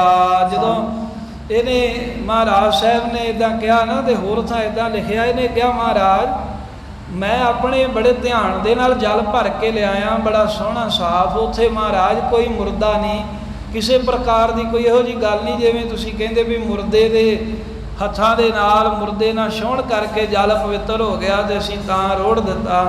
ਮਹਾਰਾਜ ਸਾਹਿਬ ਜੀ ਕਹਿੰਦੇ ਵੀ ਉਹ ਮੁਰਦਾ ਕੋਈ ਹੋਰ ਨਹੀਂ, ਉਹ ਮੁਰਦਾ ਤੂੰ ਹੀ ਹੈ। ਕੋ ਸਿੱਖ ਦੇ ਖੋਟੇ ਬੰਦੇ ਦੇ ਹੱਥਾਂ ਦੇ ਨਾਲ ਜਲ ਦਾ ਬਾਟਾ ਛੋ ਗਿਆ, ਜਿਸ ਕਰਕੇ ਇਹ ਜਲ ਛਕਣ ਦੇ ਯੋਗ ਨਹੀਂ ਰਹਿਆ। ਕਰ ਪਾਇਓ ਤਰਾਸ ਵਿਸਾਲਾ। ਜਦੋਂ ਮਹਾਰਾਜ ਸਾਹਿਬ ਨੇ ਮੁਖੋਂ ਐਸਾ ਬਚਨ ਕੀਤਾ ਤੇ ਸੁਣ ਕੇ ਜਿਹੜਾ ਇਹ ਸਿੱਖ ਬੱਚਾ ਸੀ ਇਹ ਤਾਂ ਕੰਬਣ ਲੱਗ ਗਿਆ, ਬਹੁਤਾ ਹੀ ਡਰ ਗਿਆ ਵੀ ਗੁਰੂ ਸਾਹਿਬ ਨੇ ਇਹ ਕੀ ਕਿਹਾ। ਗਏ ਚਰਨ ਸਿੱਖ ਨੇ ਤਤਕਾਲ। ਬੜੀ ਛੇਤੀ ਦੇ ਨਾਲ ਇਹਨੇ ਗੁਰੂ ਗੋਬਿੰਦ ਸਿੰਘ ਮਹਾਰਾਜ ਜੀ ਦੇ ਚਰਨ ਪਕੜ ਲਏ। ਸ਼ਰਮਿੰਦਤ ਬੋਲਿਓ ਤਿਸ ਵੇਲੇ। ਬੜਾ ਸ਼ਰਮਿੰਦਾ ਜਿਹਾ ਹੋ ਕੇ ਇਹਨੂੰ ਸਮਝ ਆ ਗਈ ਵੀ ਅਸਲ ਦੇ ਵਿੱਚ ਮੈਨੂੰ ਸਤਿਗੁਰੂ ਸਾਹਿਬ ਨੇ ਇਦਾਂ ਕਿਉਂ ਕਿਹਾ। ਇਹ ਦੋਵੇਂ ਹੱਥ ਜੋੜ ਕੇ ਬੋਲਿਆ, ਸਿੱਖ ਕਦੀਮੀ ਮੈਂ ਗੁਰ ਕੇਰਾ। ਇਹ ਮਹਾਰਾਜ ਤੁਹਾਡਾ ਮੁੱਢ ਕਦੀਮਾਂ ਦਾ, ਦਾਦੇ ਪੜਦਾਦੇ ਦੇ ਸਮੇਂ ਦੇ ਅਸੀਂ ਮਹਾਰਾਜ ਤੁਹਾਡੇ ਸਿੱਖ ਹਾਂ। ਆਲ ਚਰਨਨ ਕੀ ਲਈ ਮੋਹੀ। ਠੀਕ ਹੈ ਵੀ ਮੈਂ ਖੰਡੇ ਬਾਟੇ ਦਾ ਅੰਮ੍ਰਿਤ ਅਜੇ ਨਹੀਂ ਛਕਿਆ, ਪਰ ਚਰਨ ਪੌਲ ਜ਼ਰੂਰ ਲਈ ਹੈ, ਚਰਣਾ ਅੰਮ੍ਰਿਤ ਜ਼ਰੂਰ ਛਕਿਆ ਹੈ। ਬਖਸ਼ੋ ਪ੍ਰਭੂ ਦੋਸ਼ ਜੋ ਹੋਏ। ਇਹ ਪ੍ਰਭੂ ਜੀ ਜੇ ਕੋਈ ਮੇਰੇ ਕੋਲ ਕੋਈ ਗੁਨਾਹ ਹੋ ਗਿਆ, ਕੋਈ ਦੋਸ਼ ਹੋਇਆ, ਮਹਾਰਾਜ ਬਖਸ਼ੋ, ਮੈਨੂੰ ਸਮਝਾਓ। ਮੈਨੂੰ ਸਮਝ ਨਹੀਂ ਆ ਰਿਹਾ ਵੀ ਕਿਉਂ ਤੁਸੀਂ ਕਿਹਾ ਹੈ ਵੀ ਮੁਰਦੇ ਦੇ ਹੱਥ ਲੱਗ ਗਏ ਨੇ ਤੇ ਜਲ ਪਵਿੱਤਰ ਹੋ ਗਿਆ ਹੈ। ਸਤਿਗੁਰੂ ਉਪਦੇਸ਼ ਦਭਨੈ। ਧੰਨ ਗੁਰੂ ਕਲਗੀਧਰ ਮਹਾਰਾਜ ਸਾਹਿਬ ਉਦੋਂ ਫਿਰ ਉਹ ਸਿੱਖ ਬੱਚੇ ਨੂੰ ਉਪਦੇਸ਼ ਦਿੰਦਿਆਂ ਹੋਇਆਂ, ਸਾਨੂੰ ਸਾਰਿਆਂ ਨੂੰ ਉਪਦੇਸ਼ ਦਿੰਦਿਆਂ ਕਹਿਣ ਲੱਗੇ ਹਨ, ਪੜ੍ਹਵੇ ਤੇ ਕੁਛ ਸਿੱਖ ਨਾ ਬਣੇ। ਮਹਾਰਾਜ ਕਹਿੰਦੇ ਉਹ ਸਿੱਖਾ ਸੁਣ, 4 ਅੱਖਰ ਜੇ ਕਿਤਾਬਾਂ ਪੜ੍ਹ ਲਈਏ ਤੇ ਇਹਦੇ ਨਾਲ ਸਿੱਖ ਨਹੀਂ ਬਣ ਜਾਂਦਾ। ਵੀ ਜੇ ਤੂੰ ਆਖੇ ਵੀ ਮੈਂ 4 ਕਿਤਾਬਾਂ ਪੜ੍ਹੀਆਂ ਵੀ ਮੈਂ ਬੜਾ ਸਿਆਣਾ ਸਿੱਖ ਹਾਂ। ਅੱਜ ਕੱਲ੍ਹ ਬੜੇ ਸਿੱਖਾਂ ਨੂੰ ਇਹ ਮਾਣ ਹੈ, ਜਿਹਨੇ ਕੋਈ 4 ਕਿਤਾਬਾਂ ਨਹੀਂ ਪੜ੍ਹੀਆਂ ਉਹ ਕਹਿੰਦਾ ਮੈਂ ਬੜਾ ਪੜ੍ਹਿਆ, ਅਸੀਂ ਪੜ੍ਹਾਈ ਕੀਤੀ ਕਿ ਅਸੀਂ ਬੜੇ ਸਿੱਖ ਹਾਂ। ਕਲਗੀਧਰ ਮਹਾਰਾਜ ਕਹਿੰਦੇ ਪੜ੍ਹਵੇ ਤੇ ਕੁਛ ਸਿੱਖ ਨਾ ਬਣੇ। ਕੱਲਾ ਕਿਤਾਬਾਂ ਪੜ੍ਹਨ ਦੇ ਨਾਲ ਕੋਈ ਸਿੱਖ ਨਹੀਂ ਬਣ ਜਾਂਦਾ। ਸੇਵਾ ਕਰਨ ਸਿਦਕੇ ਹੋ ਜਾਣ। ਸੇਵਾ ਕਰਨੀ ਸਿਦਕ ਦੇ ਨਾਲ, ਇਹੀ ਸਿੱਖੀ ਦੀ ਨਿਸ਼ਾਨੀ ਜਾਣ। ਵੀ ਠੀਕ ਹੈ ਵੀ ਬਾਣੀ ਵੀ ਪੜ੍ਹਨੀ ਹੈ, ਕਿਤਾਬਾਂ ਵੀ ਪੜ੍ਹੋ, ਪੜ੍ਹਾਈ ਵੀ ਕਰੋ, ਪਰ ਮਹਾਰਾਜ ਸਾਹਿਬ ਕਹਿੰਦੇ ਵੀ ਇਹ ਗੱਲ ਜਾਣ ਲੈ ਵੀ ਜਿਹੜੀ ਸੇਵਾ ਕਰਨੀ ਹੈ ਨਾ ਸਿਦਕ ਦੇ ਨਾਲ, ਇਹ ਸਿੱਖ ਦਾ ਸਭ ਤੋਂ ਵੱਡਾ ਧਰਮ ਹੈ ਸੇਵਾ ਕਰਨੀ। ਸੇਵਾ ਤੇ ਸਿਮਰਨ, ਕੱਲਾ ਸਿਮਰਨ ਦੇ ਨਾਲ ਵੀ ਗੱਲ ਨਹੀਂ ਬਣਦੀ, ਸੇਵਾ ਕਰਨੀ ਜ਼ਰੂਰੀ ਹੈ, ਇਹ ਧਰਮ ਹੈ। ਕਿਸ ਕੀ ਕਰੀ ਨਾ ਪਾਨ। ਤੇ ਉਹ ਮਹਾਰਾਜ ਸਾਹਿਬ ਜੀ ਕਹਿੰਦੇ ਵੀ ਹੱਥਾਂ ਦੇ ਨਾਲ ਸੇਵਾ ਤੂੰ ਕਦੀ ਕਿਸੇ ਦੀ ਕੀਤੀ ਨਹੀਂ ਹੈ। ਵੀ ਸਿੱਖ ਬਣਨ ਵਾਸਤੇ, ਧਰਮ ਕਮਾਉਣ ਦੇ ਲਈ ਸੇਵਾ ਕਰਨੀ ਜ਼ਰੂਰੀ ਹੈ। ਪਰ ਉਹ ਸਿੱਖਾ, ਉਹ ਬੇਟਾ ਤੂੰ ਸੇਵਾ ਆਪਣੇ ਹੱਥਾਂ ਦੇ ਨਾਲ ਆਪੇ ਹੀ ਕਹਿਣਾ ਵੀ ਮੈਂ ਕਦੀ ਕੀਤੀ ਨਹੀਂ ਆ। ਸਿੱਖਾ ਗੁਰਮਤਿ ਹਿਸਾਰ। ਇਹ ਗੁਰੂ ਕੇ ਸਿੱਖਾ, ਜੇ ਤੂੰ ਗੁਰਮਤ ਗ੍ਰਹਿਣ ਕਰਨੀ ਨਾ, ਜੇ ਤੂੰ ਆਪਣੇ ਆਪ ਨੂੰ ਸਿੱਖ ਮੰਨਦਾ ਏ ਤਾਂ ਇਹ ਸ੍ਰੇਸ਼ਟ ਗੁਰਮਤ ਹੈ। ਗੁਰਮਤ ਭਾਵ ਕਿ ਗੁਰੂ ਦੀ ਮੱਤ ਜਿਹੜੀ ਉਹ ਸੁਣਨਾ ਕਰ। ਸੰਗਤ ਕੀ ਸੇਵ ਉਦਾਰ। ਵੀ ਜਿਹੜੀ ਗੁਰੂ ਨਾਨਕ ਸਾਹਿਬ ਜੀ ਦੀ ਸਤ ਸੰਗਤ ਹੈ, ਇਹਦੀ ਸੇਵਾ ਕਰਨੀ ਸਭ ਤੋਂ ਕਹਿੰਦੇ ਵੱਡੀ ਤਗੜੀ ਸੇਵਾ ਹੈ। ਪਵਿੱਤਰ ਟਹਿਲ ਤੇ ਜਾਣੋ। ਜਿਹੜੇ ਹੱਥ ਨੇ ਨਾ ਇਹ ਟਹਿਲ ਕਰਨ ਦੇ ਨਾਲ ਹੀ ਪਵਿੱਤਰ ਹੁੰਦੇ। ਟਹਿਲ ਕਹਿੰਦੇ ਨੇ ਜਿਹੜੀ ਬਿਨਾਂ ਕਿਸੇ ਪੈਸੇ ਤੋਂ ਸੇਵਾ ਕੀਤੀ ਜਾਵੇ। ਤੇ ਜਿਹੜੇ ਹੱਥ ਹਨ ਮਹਾਰਾਜ ਜੀ ਕਹਿੰਦੇ ਵੀ ਇਹ ਟਹਿਲ ਕਰਨ ਦੇ ਨਾਲ ਹੀ ਜਾਣਨਾ ਕਰ ਵੀ ਪਵਿੱਤਰ ਹੁੰਦੇ ਹਨ। ਪਵਿੱਤਰ ਗੁਰ ਦਰਸ਼ ਪਿਆਨੋ। ਇਹ ਜਿਹੜੇ ਪੈਰ ਨੇ ਨਾ ਪੈਰ ਤਾਂ ਪਵਿੱਤਰ ਸਫਲੇ ਨੇ ਜੇ ਇਹਨਾਂ ਨਾਲ ਚੱਲ ਕੇ ਸੰਗਤ ਵਿੱਚ ਜਾਈਏ, ਜਾ ਕੇ ਗੁਰੂ ਦੇ ਦਰਸ਼ਨ ਕਰੀਏ ਤਾਂ ਹੀ ਪੈਰ ਪਵਿੱਤਰ ਹਨ। ਸੰਤਨ ਤੀਰਥ ਪਰਸਨ ਪੰਥ। ਫਿਰ ਜਿੱਥੇ ਕੋਈ ਸੰਤ ਰੱਬ ਦੇ ਪਿਆਰੇ, ਕੋਈ ਤੀਰਥ ਸਥਾਨ, ਕੋਈ ਧਾਰਮਿਕ ਸਥਾਨਾਂ ਦੇ ਰਾਹ ਤੇ ਪੈਣਾ, ਕੋਈ ਜਾ ਕੇ ਉਹਨਾਂ ਦੀ ਸ਼ੋਭ ਪ੍ਰਾਪਤ ਕਰਨੀ ਹੱਥਾਂ ਨਾਲ। ਪਦ ਪਾਵਨ ਭਾਖੇ ਸਭ ਗ੍ਰੰਥਾ। ਇਹ ਸਾਰੇ ਗ੍ਰੰਥ ਕਹਿੰਦੇ ਨੇ, ਸਾਰੇ ਸਿਆਣੇ ਕਹਿੰਦੇ ਨੇ ਵੀ ਉਹੋ ਹੀ ਪੈਰ ਪਵਿੱਤਰ ਨੇ। ਪਵਿੱਤਰ ਤੋਂ ਭਾਵ ਇਹ ਹੈ ਵੀ ਉਹ ਪੈਰ ਸਫਲੇ ਹਨ। ਉਹਨਾਂ ਪੈਰਾਂ ਦਾ ਹੀ ਫਾਇਦਾ ਹੈ ਜਿਹੜੇ ਪੈਰਾਂ ਨਾਲ ਚੱਲ ਕੇ ਕੋਈ ਧਰਮ ਸਥਾਨਾਂ ਦੀ ਯਾਤਰਾ ਕਰੀਏ, ਕੋਈ ਸੰਤਾਂ ਮਹਾਂਪੁਰਖਾਂ ਦੀ ਸਤਿਗੁਰਾਂ ਦੀ ਸੰਗਤ ਦੇ ਵਿੱਚ ਜਾਈਏ। ਉਹ ਪੈਰ ਪਵਿੱਤਰ ਸਫਲੇ ਨੇ ਜਿਹੜੇ ਹੱਥਾਂ ਦੇ ਨਾਲ ਕੋਈ ਸੰਗਤ ਦੀ ਟਹਿਲ ਕਰੀਏ, ਕਿਤੇ ਸੰਗਤ ਦੇ ਜੋੜੇ ਝਾੜਨੇ, ਕਿਤੇ ਗੁਰੂ ਸਥਾਨਾਂ ਦੀਆਂ ਚਾਦਰਾਂ ਝਾੜਨੀਆਂ, ਕਿਤੇ ਝਾੜੂ ਮਾਰਨਾ, ਕਿਤੇ ਬਰਤਨ ਮਾਂਜਣੇ, ਲੰਗਰ ਪਕਾਉਣਾ। ਤੇ ਜੇ ਵੇਖੇ ਵੀ ਇੱਥੇ ਬਹੁਤ ਸੰਗਤ ਲੱਗੀ ਹੈ ਤੇ ਬਾਹਰ ਵੀ ਜੇ ਕੋਈ ਲੋੜਵੰਦ ਦੀ ਮਦਦ ਕਰ ਦੇਣੀ, ਉਹ ਵੀ ਗੁਰੂ ਕੇ ਸਿੱਖਾਂ ਦੀ ਸੇਵਾ ਹੀ ਹੈ। ਬਾਬਾ ਬਿਸ਼ਨ ਸਿੰਘ ਜੀ ਜਦੋਂ ਇੱਥੇ ਨਹੀਂ ਸਨ ਨਾ ਆਏ ਹਜੇ, ਬਾਬਾ ਬਕਾਲਾ ਸਾਹਿਬ ਵਡਾਲੇ ਆਪਣੇ ਖੇਤਾਂ ਦੇ ਵਿੱਚ ਇਹਨਾਂ ਦਿਨਾਂ ਜਦੋਂ ਕੋਈ ਵਾਢੀ ਪੈਣੀ ਤਾਂ ਜਿੱਥੇ ਜਿੱਥੇ ਕੋਈ ਕਾਮੇ ਲੱਗੇ ਹੋਣੇ ਉਹਨਾਂ ਨੂੰ ਜਲ ਛਕਾਉਣਾ। ਇਹ ਨਹੀਂ ਵੀ ਜਿਹੜੇ ਕੋਈ ਉਹਨਾਂ ਦਾ ਖੇਤ ਵੱਢਦੇ ਉਹਨਾਂ ਨੂੰ, ਕਿਸੇ ਦਾ ਵੀ ਖੇਤ ਵੱਢਣ ਦੇ ਹੋਣ ਉਹਨਾਂ ਨੂੰ ਇਹਦੇ ਨਾਲ ਨਹੀਂ ਸੀ ਮਤਲਬ ਹੁੰਦਾ। ਉਹ ਵੇਖਦੇ ਸੀ ਵੀ ਕਾਮੇ ਕੰਮ ਕਰ ਰਹੇ ਆ, ਵੀ ਇਹਨਾਂ ਨੂੰ ਪਿਆਸ ਲੱਗੀ ਹੋਵੇਗੀ। ਕੰਮ ਭਾਵੇਂ ਕਿਸੇ ਦੀ ਪੈਲੀ 'ਚ ਕਰ ਰਹੇ, ਉਹਨਾਂ ਨੂੰ ਜਾ ਕੇ ਜਲ ਛਕਾਉਂਦੇ ਸੀ। ਇਹ ਵੀ ਸੇਵਾ 'ਚ ਹੀ ਆ ਜਾਂਦਾ। ਸਾਡੇ ਲੋਕਾਂ ਨੂੰ ਹੁੰਦਾ ਵੀ ਅਸੀਂ ਕਿਉਂ ਕਰੀਏ, ਫਲਾਣੇ ਦਾ ਕੰਮ ਹੈ। ਨਹੀਂ, ਜਿਹੜਾ ਜਲ ਜਿਹਨੂੰ ਛਕਾਵਾਂਗੇ ਉਹ ਜਲ ਛਕਣ ਦਾ ਫਲ ਤਾਂ ਉਹਨੂੰ ਮਿਲੂਗਾ ਜਿਹੜਾ ਸੇਵਾ ਕਰੇਗਾ। ਕੋਈ ਭੋਜਨ ਛਕਾ ਦਿਓ, ਕੋਈ ਪ੍ਰਸ਼ਾਦਾ ਛਕਾ ਦਿਓ, ਕੋਈ ਹੱਥੀਂ ਸੇਵਾ ਕਰੋ, ਜਿਹੜਾ ਕਰੇਗਾ ਫਲ ਉਹਨੂੰ ਹੀ ਮਿਲੇਗਾ, ਦੂਜੇ ਨੂੰ ਨਹੀਂ। ਹੱਥੀਂ ਸੇਵਾ ਕਰਨ ਦੇ ਨਾਲ ਹੀ ਕਹਿੰਦੇ ਹੱਥ ਤੇ ਪੈਰ ਪਵਿੱਤਰ ਹੁੰਦੇ ਹਨ। ਸਕਲ ਰਖੀਕ ਸਮੇਤ ਸਰੀਰ। ਆ ਗੱਲ ਕੀ ਆ ਵੀ ਜਿੰਨੇ ਵੀ ਇੰਦਰੇ ਨੇ, ਇੰਦਰਿਆਂ ਦੇ ਸਮੇਤ ਜਿਹੜਾ ਸਾਡਾ ਸਾਰਾ ਹੀ ਸਰੀਰ ਹੈ। ਸਭ ਕਰਮਨ ਕੀ ਸੇਵ ਸਧੀਰ। ਇਹ ਚੰਗੇ ਚੰਗੇ ਮਹਾਰਾਜ ਜੀ ਕਹਿੰਦੇ ਕਰਮ ਕਰਨ ਦੇ ਨਾਲ ਹੀ, ਇਹ ਸੇਵਾ ਕਰਨ ਦੇ ਨਾਲ ਹੀ ਜਿਹੜਾ ਸਰੀਰ ਹੈ ਇਹ ਸਫਲਾ ਜਾਣਨਾ ਕਰੋ। ਇਹ ਸਾਡੀਆਂ ਅੱਖਾਂ, ਇਹ ਹੱਥ ਪੈਰ, ਜਿਵੇਂ ਗੁਰੂ ਅਰਜਨ ਸਾਹਿਬ ਜੀ ਦਾ ਬਚਨ ਹੈ, ਅੰਤਰ ਗੁਰ ਆਰਾਧਨਾ, ਜਿਹਵਾ ਜਪ ਗੁਰ ਨਾਉ, ਨੇਤਰੀ ਸਤਿਗੁਰ ਪੇਖਣਾ, ਸ਼ਰਵਣੀ ਸੁਨਣਾ ਗੁਰ ਨਾਉ। ਸਤਿਗੁਰ ਸੇਤੀ ਰਤਿਆ, ਦਰਗਹਿ ਪਾਈਐ ਠਾਓ, ਕਹੋ ਨਾਨਕ ਕਿਰਪਾ ਕਰੇ, ਜਿਸਨੋ ਇਹ ਵਤ ਦੇ, ਜਗ ਮੈਂ ਉਤਮ ਕਾਢੀਐ, ਬਿਰਲੇ ਕੇਈ ਕੇ।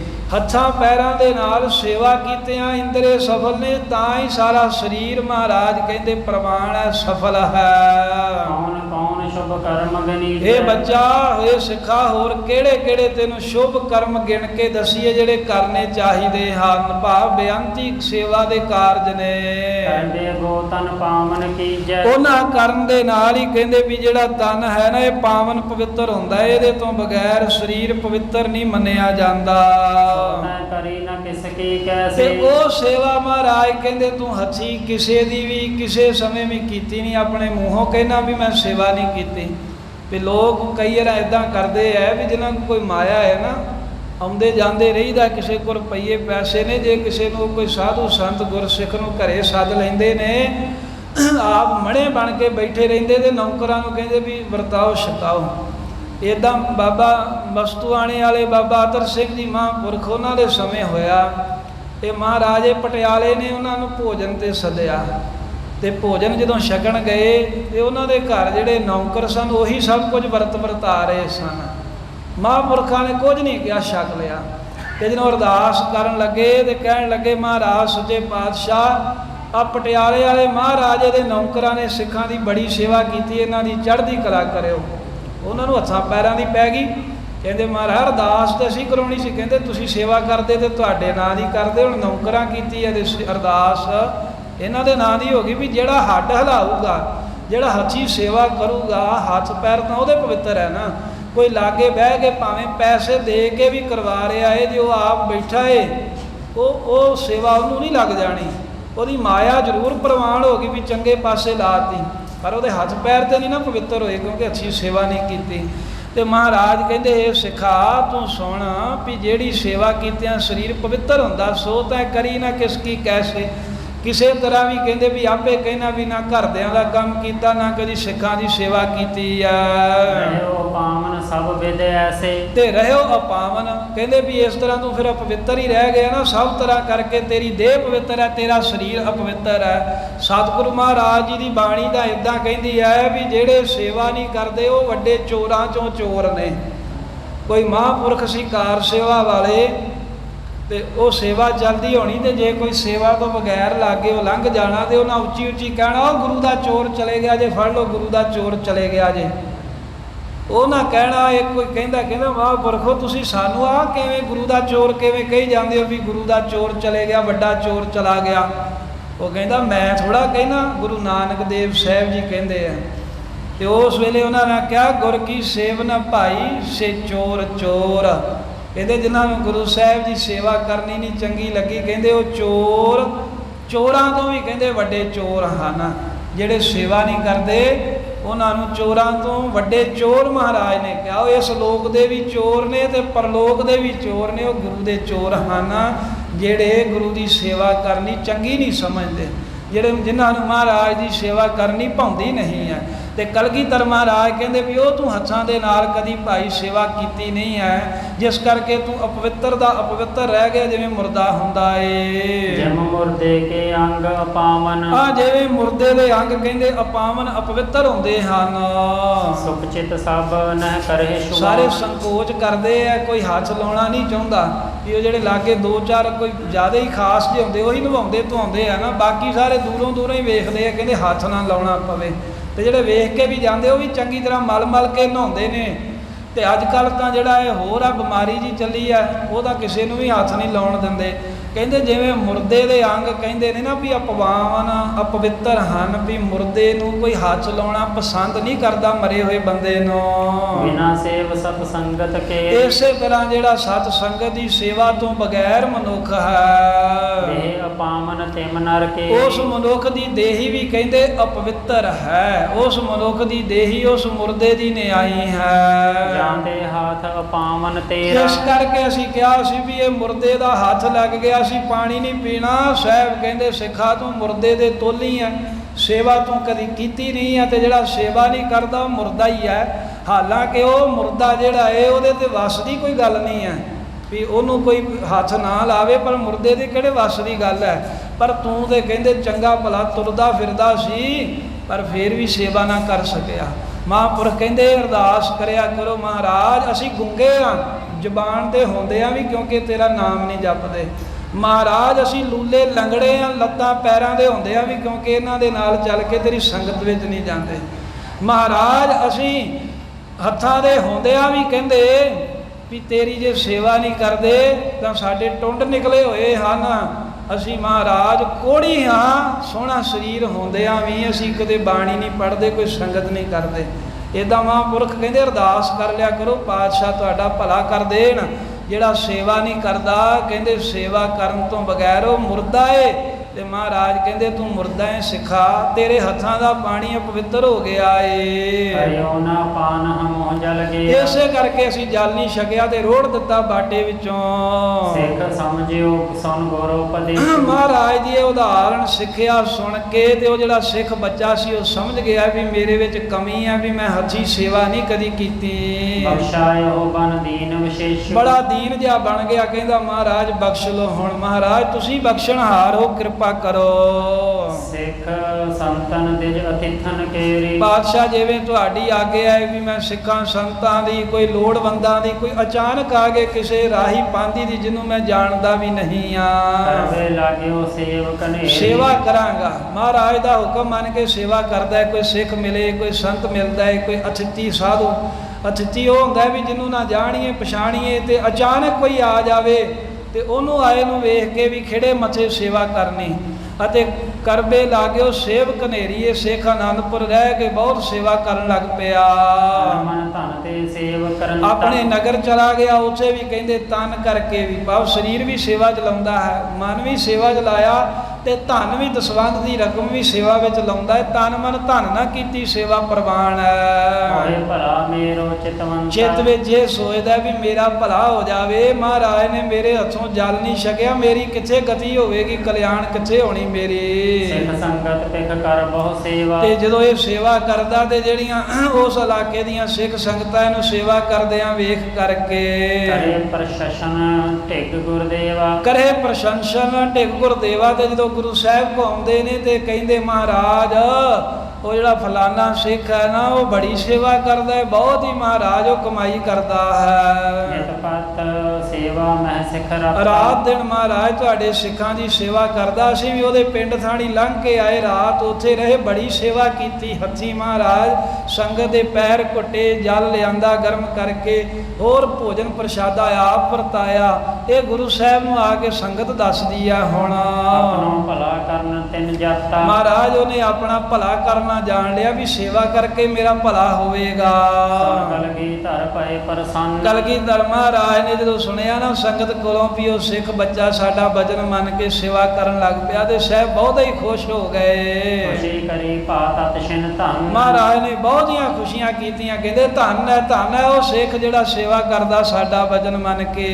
ਇਤਨੀ ਕਥਾ ਉਚਾਰ ਸੁਨਾਈ। ਕਹਿੰਦੇ ਇੰਨੀ ਕੁ ਕਥਾ ਬਾਬਾ ਰਾਮ ਕੌਰ ਜੀ ਕਥਾ ਸੁਣਾ ਰਹੇ ਸਨ। ਆਹ ਸਾਖੀ ਜਦੋਂ ਸੁਣਾਈ ਨਾ ਵੀ ਮਹਾਰਾਜ ਦੀ ਸੇਵਾ ਕਰਨ ਲੱਗ ਪਿਆ ਤੇ ਸੇਵਾ ਕਰਕੇ ਉਹ ਧੰਨ ਹੋ ਗਿਆ ਮਹਾਰਾਜ ਉੱਤੇ ਖੁਸ਼ ਹੋ ਗਏ। ਇੰਨੀ ਕੁ ਕਹਿੰਦੇ ਸਾਖੀ ਕਹਿ ਕੇ ਬਾਬਾ ਰਾਮ ਕੌਰ ਨੇ ਸੁਣਾਈ ਸੀ ਹਾਲਾਂ। ਪ੍ਰੇਮ ਸਮਾਦ ਹਿਰਦੈ ਹੋਇਆ। ਕਹਿੰਦੇ ਫੇਰ ਕੀ ਆ, ਉਸ ਵੇਲੇ ਐਸਾ ਪ੍ਰੇਮ ਮਹਾਰਾਜ ਦਾ ਲੱਗਿਆ ਵੀ ਸਮਾਧੀ ਲੱਗ ਗਈ। ਕਥਾ ਸੁਣਾਉਂਦਿਆਂ ਨੇਤਰ ਹੀ ਬੰਦ ਹੋ ਗਏ ਬਾਬਾ ਰਾਮ ਕੌਰ ਜੀ ਦੇ। ਰਾਮ ਕੋਇਰ ਮੁਦਰਤ ਕਰਨ।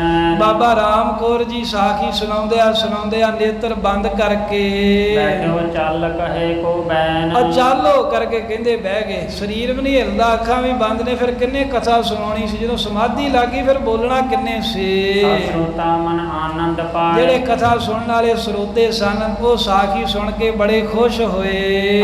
ਆਪਣੇ ਥਾਨ ਸਿਧਾਰੇ। ਜਦੋਂ ਉਹਨਾਂ ਵੇਖਿਆ ਵੀ ਬਾਬਾ ਰਾਮ ਕੌਰ ਜੀ ਹੁਣ ਸਮਾਧੀ ਲੀਨ ਹੋ ਗਏ ਨੇ ਤੇ ਉਹ ਸਾਰੇ ਨਮਸਕਾਰ ਕਰਕੇ ਆਪੋ ਆਪਣੇ ਘਰਾਂ ਨੂੰ ਚਲੇ ਗਏ। ਪਾਸ਼ਲ ਪਹਿਰ ਦਿਵਸ ਕੋ ਹੁਤੋ। ਇਹੋ ਹੀ ਵੇਲਾ ਸੀ ਜਦੋਂ ਆਪਾਂ ਕਥਾ ਸੁਣ ਰਹੇ। ਪਿਛਲਾ ਪਹਿਰ ਸੀ, ਹੁਣ ਤਾਂ ਜਿਵੇਂ 6 ਵਜੇ ਰਾਤ ਦਾ ਪਹਿਲਾ ਪਹਿਰ ਆਰੰਭ ਹੋ ਗਿਆ ਨਾ, ਪਿਛਲਾ ਪਹਿਰ ਸੀ। ਆ 3-4 ਵਜੇ ਦਾ ਸਮਾਂ ਸੀ ਜਦੋਂ ਬਾਬਾ ਰਾਮ ਕੌਰ ਜੀ ਦੀ ਕਥਾ ਕਰਦਿਆਂ ਸਮਾਧੀ ਲੱਗ ਗਈ। ਬੁੱਢਾ ਤਬ ਸਮਾਧ ਮਹਿ ਜੁਤੋ। ਆ ਕਹਿੰਦੇ ਬਾਬਾ ਬੁੱਢਾ ਸਾਹਿਬ ਜੀ ਦੀ ਅੰਸ਼ ਦੇ ਵਿੱਚੋਂ ਬਾਬਾ ਬੁੱਢਾ ਸਾਹਿਬ ਦੀ ਅੰਸ਼ ਬੰਸ ਦੇ ਸਾਹਿਬਜ਼ਾਦੇ ਬਾਬਾ ਰਾਮ ਕੌਰ ਜੀ ਪਿਛਲੇ ਜੇ ਪਹਿਰ ਦਿਨ ਦੇ ਕਥਾ ਸੁਣਾਉਂਦਿਆਂ ਸਮਾਧੀ ਸਥਿਤ ਹੋ ਗਏ, ਲੀਨ ਹੋ ਗਏ। ਸਰਬ ਜਾਮਨੀ ਤਿਮੈ ਬਤਾਈ। ਸਾਰੀ ਰਾਤ ਵੀ ਕਹਿੰਦੇ ਇਸੇ ਤਰ੍ਹਾਂ ਸਮਾਧੀ ਵਿੱਚ ਹੀ ਲੰਘਾ ਦਿੱਤੇ। ਜਾਗੇ ਜਬ ਪ੍ਰਭਾਤ ਹੋਇਆ। ਅੰਮ੍ਰਿਤ ਵੇਲਾ ਹੋਇਆ ਤੇ ਬਾਬਾ ਰਾਮ ਕੌਰ ਜੀ ਨੇ ਨੇਤਰ ਖੋਲੇ ਤੇ ਉੱਠੇ ਹਨ। ਉੱਠ ਕਰ ਸੋਚ ਸਮੇਤ ਇਸ਼ਨਾਨੀ। ਇਸ਼ਨਾਨ ਕੀਤਾ, ਸਰੀਰ ਦੀ ਕਿਰਿਆ ਸੋਧ ਕੇ ਦਾਤਣ ਮੁਖ ਮਾਂਜਣਾ ਕਰਕੇ ਤੇਰੇ ਆਨ ਆਸਨ ਜਿਸ ਥਾਨੇ। ਤੇ ਇਸ਼ਨਾਨ ਕਰਕੇ ਜਿੱਥੇ ਬਾਬਾ ਰਾਮ ਕੌਰ ਜੀ ਆਸਣ ਲਾਉਂਦੇ ਸੀ ਉੱਥੇ ਆ ਕੇ ਚੌਂਕੜਾ ਮਾਰ ਲਿਆ।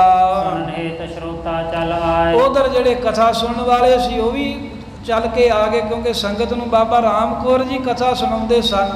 ਸਾਹਿਬ ਸਿੰਘ ਲਖਾਰੀ ਲਿਖਦਾ ਸੀ, ਉਹਦਾ ਹੀ ਉਤਾਰਾ ਕੇ ਭਾਈ ਸੰਤੋਖ ਸਿੰਘ ਜੀ ਨੇ ਕੀਤਾ ਹੈ। ਗੁਰੂ ਚਰਿਤ੍ਰ ਜਿਨ ਕੇ ਮਨ ਭਾਏ। ਜਿਸ ਗੁਰਸਿੱਖ ਪਿਆਰਿਆਂ ਨੂੰ ਗੁਰੂ ਮਹਾਰਾਜ ਦੇ ਚਰਿੱਤਰ, ਗੁਰੂ ਸਾਹਿਬ ਦਾ ਪਾਵਨ ਇਤਿਹਾਸ ਕਹਿਣਾ ਸੁਣਨਾ ਬੜਾ ਹੀ ਚੰਗਾ ਲੱਗਦਾ ਏ। ਸੰਮਤ 1781। ਕਹਿੰਦੇ 1791 ਬਿਕਰਮੀ ਸੰਮਤ ਸੀ ਉਸ ਵੇਲੇ। ਜੇਠ ਮਾਸੇ ਕਥਾ ਪ੍ਰਕਾਸ਼ੀ। ਜੇਠ ਦਾ ਮਹੀਨਾ ਸੀ ਜਿਸ ਵੇਲੇ ਇਹ ਜਿਹੜੀ ਸਾਖੀ ਜਿਹੜੀ ਹੈ ਨਾ ਬਾਬਾ ਰਾਮ ਕੌਰ ਜੀ ਨੇ ਸੁਣਾਈ ਸੰਗਤਾਂ ਨੂੰ ਸੇਵਾ ਕਰਨ ਵਾਲੇ। ਸਿੰਘ ਸਿੱਖਣ ਕੋ ਲਗਿਓ ਦੀਵਾਨ। ਆ ਸਾਰੀ ਸਿੱਖ ਸੰਗਤ ਬੈਠੀ ਆ, ਦੀਵਾਨ ਲੱਗਾ ਹੈ ਤੇ ਬਾਬਾ ਰਾਮ ਕੌਰ ਜੀ ਬੈਠੇ ਨੇ ਭਰਮਦਾਸ ਨਗਰ ਦੇ ਵਿੱਚ। ਰਾਮ ਕੌਰ ਤਬ ਕਰਤ ਬਖਾਨ। ਬਾਬਾ ਰਾਮ ਕੌਰ ਜੀ ਮੁਖੋਂ ਕਹਿੰਦੇ ਕਥਾ ਬਖਿਆਨ ਕਰਕੇ ਕਹਿ ਕੇ ਸੰਗਤ ਨੂੰ ਸੁਣਾ ਰਹੇ ਨੇ। ਭੁੱਲ ਚੂਕ ਮੁਝ ਤੇ ਜੇ ਹੋਏ। ਤੇ ਕਵੀ ਜੀ ਕਹਿੰਦੇ ਆ ਵੀ ਜਿਵੇਂ ਕਥਾ ਬਾਬਾ ਰਾਮ ਕੌਰ ਜੀ ਨੇ ਸੁਣਾਈ ਹੈ ਉਹ ਕਥਾ ਲਿਖਦੇ ਆ ਜਿਹੜੀ ਮੇਰੇ ਕੋ ਕੋਈ ਭੁੱਲ ਚੁੱਕ ਹੋ ਜਾਵੇ। ਗੁਰ ਬਖਸ਼ਿੰਦ ਬਖਸ਼ ਹੈ ਸੋਏ। ਗੁਰੂ ਸਾਹਿਬ ਦੇ ਗੁਰੂ ਕੀਆਂ ਸੰਗਤਾਂ ਬਖਸ਼ਣਹਾਰ ਨੇ, ਕਹਿੰਦੇ ਬਖਸ਼ ਲਿਓ। ਬ੍ਰਹਮ ਗਿਆਨੀ ਨੇ ਜੋ ਮੁਖੋਂ ਬਚਨ ਕਹੇ ਆ ਉਹ ਕਥਾ ਲਿਖਦੇ ਆ ਮੇਰੇ ਕੋ ਕਈ ਗਲਤੀਆਂ ਹੋ ਗਈਆਂ ਹੋਣਗੀਆਂ, ਬਖਸ਼ ਲਿਓ। ਅਗਮ ਅਗਾਧ ਗੁਰੂ ਇਤਿਹਾਸ। ਕਿਉਂਕਿ ਕਲਗੀਧਰ ਮਹਾਰਾਜ ਦਾ ਇਤਿਹਾਸ ਅਗਮ ਅਗਾਧ ਹੈ, ਕਿਹੜਾ ਕੋਈ ਥਾਂ ਪਾ ਸਕਦਾ ਹੈ, ਕੋਈ ਅੰਤ ਥੋੜਾ ਪਾ ਸਕਦਾ ਮਹਾਰਾਜ ਦੇ ਜੀਵਨ ਦੀ ਕਥਾ ਦਾ।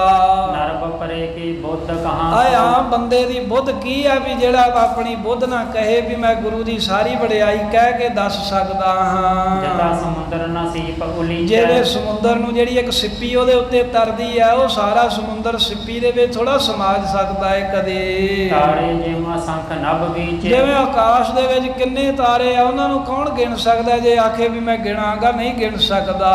ਕਥਾ ਕਥਾ ਗੁਰ ਬਰਨੈ ਕੌਣ। ਇਸੇ ਤਰ੍ਹਾਂ ਕਵੀ ਜੀ ਕਹਿੰਦੇ ਗੁਰੂ ਸਾਹਿਬ ਜੀ ਦੀ ਕਥਾ ਇਹਨੂੰ ਕਿਹੜਾ ਇਹੋ ਜਿਹਾ ਜਿਹੜਾ ਕੋਈ ਸੰਪੂਰਨ ਰੂਪ ਦੇ ਵਿੱਚ ਵਰਣਨ ਕਰੇ, ਕੋਈ ਲਿਖ ਦਵੇ ਜਾਂ ਕੋਈ ਕਥਾ ਕਰਕੇ ਸੁਣਾ ਦਵੇ। ਕਹਿਤ ਸੁਨਤ ਸਿੱਖਨ ਸੁਖ ਪਾਉਣ। ਬਸ ਇਹਨਾਂ ਜ਼ਰੂਰ ਹੈ ਵੀ ਜਿਹੜੇ ਗੁਰੂ ਕੇ ਸਿੱਖ ਇਹ ਕਥਾ ਕਹਿੰਦੇ ਨੇ ਤੇ ਜਾਂ ਜਿਹੜੇ ਸੁਣਦੇ ਹਨ ਉਹਨਾਂ ਸਾਰਿਆਂ ਨੂੰ ਸੁੱਖ ਦੇਣ ਵਾਲੀ ਹੈ, ਕਿਉਂਕਿ ਕਥਾ ਸੁੱਖਾਂ ਦਾ ਘਰ ਹੈ। ਕਾਮਨਾ ਪੂਰਨ ਇਹ ਗੁਰੂ ਮਹਾਰਾਜ ਦੀ ਕਥਾ ਸਾਰੀਆਂ ਕਾਮਨਾਵਾਂ ਪੂਰੀਆਂ ਕਰਦੀ ਹੈ, ਜਿਹੜਾ ਸਿੱਖ ਭਾਵਨਾ ਨਾਲ ਕਥਾ ਕਰੇ ਜਾਂ ਕਥਾ ਸੁਣੇ। ਸਿੱਖੀ ਹੋਏ ਸ਼ਰਧਾ ਔਰ ਭਾਈ। ਫਿਰ ਉਹਨੂੰ ਸਿੱਖੀ ਦੀ ਦਾਤ ਮਿਲਦੀ ਹੈ, ਉਹਦੇ ਅੰਦਰ ਸ਼ਰਧਾ ਪੈਦਾ ਹੁੰਦੀ ਹੈ ਗੁਰੂ ਪਾਤਸ਼ਾਹ ਦੇ ਨਾਲ। ਕਰਨਾ ਤੇ ਚਾਰ ਪਦਾਰਥ। ਮਹਾਰਾਜ ਦੀ ਕਿਰਪਾ ਨਾਲ ਧਰਮ ਅਰਥ ਕਾਮ ਮੋਖ ਚੌਵੇਂ ਪਦਾਰਥ ਇਹ ਕਥਾ ਸੁਣਨ ਤੇ ਕਰਨ ਵਾਲੇ ਨੂੰ ਮਿਲ ਜਾਂਦੇ ਨੇ।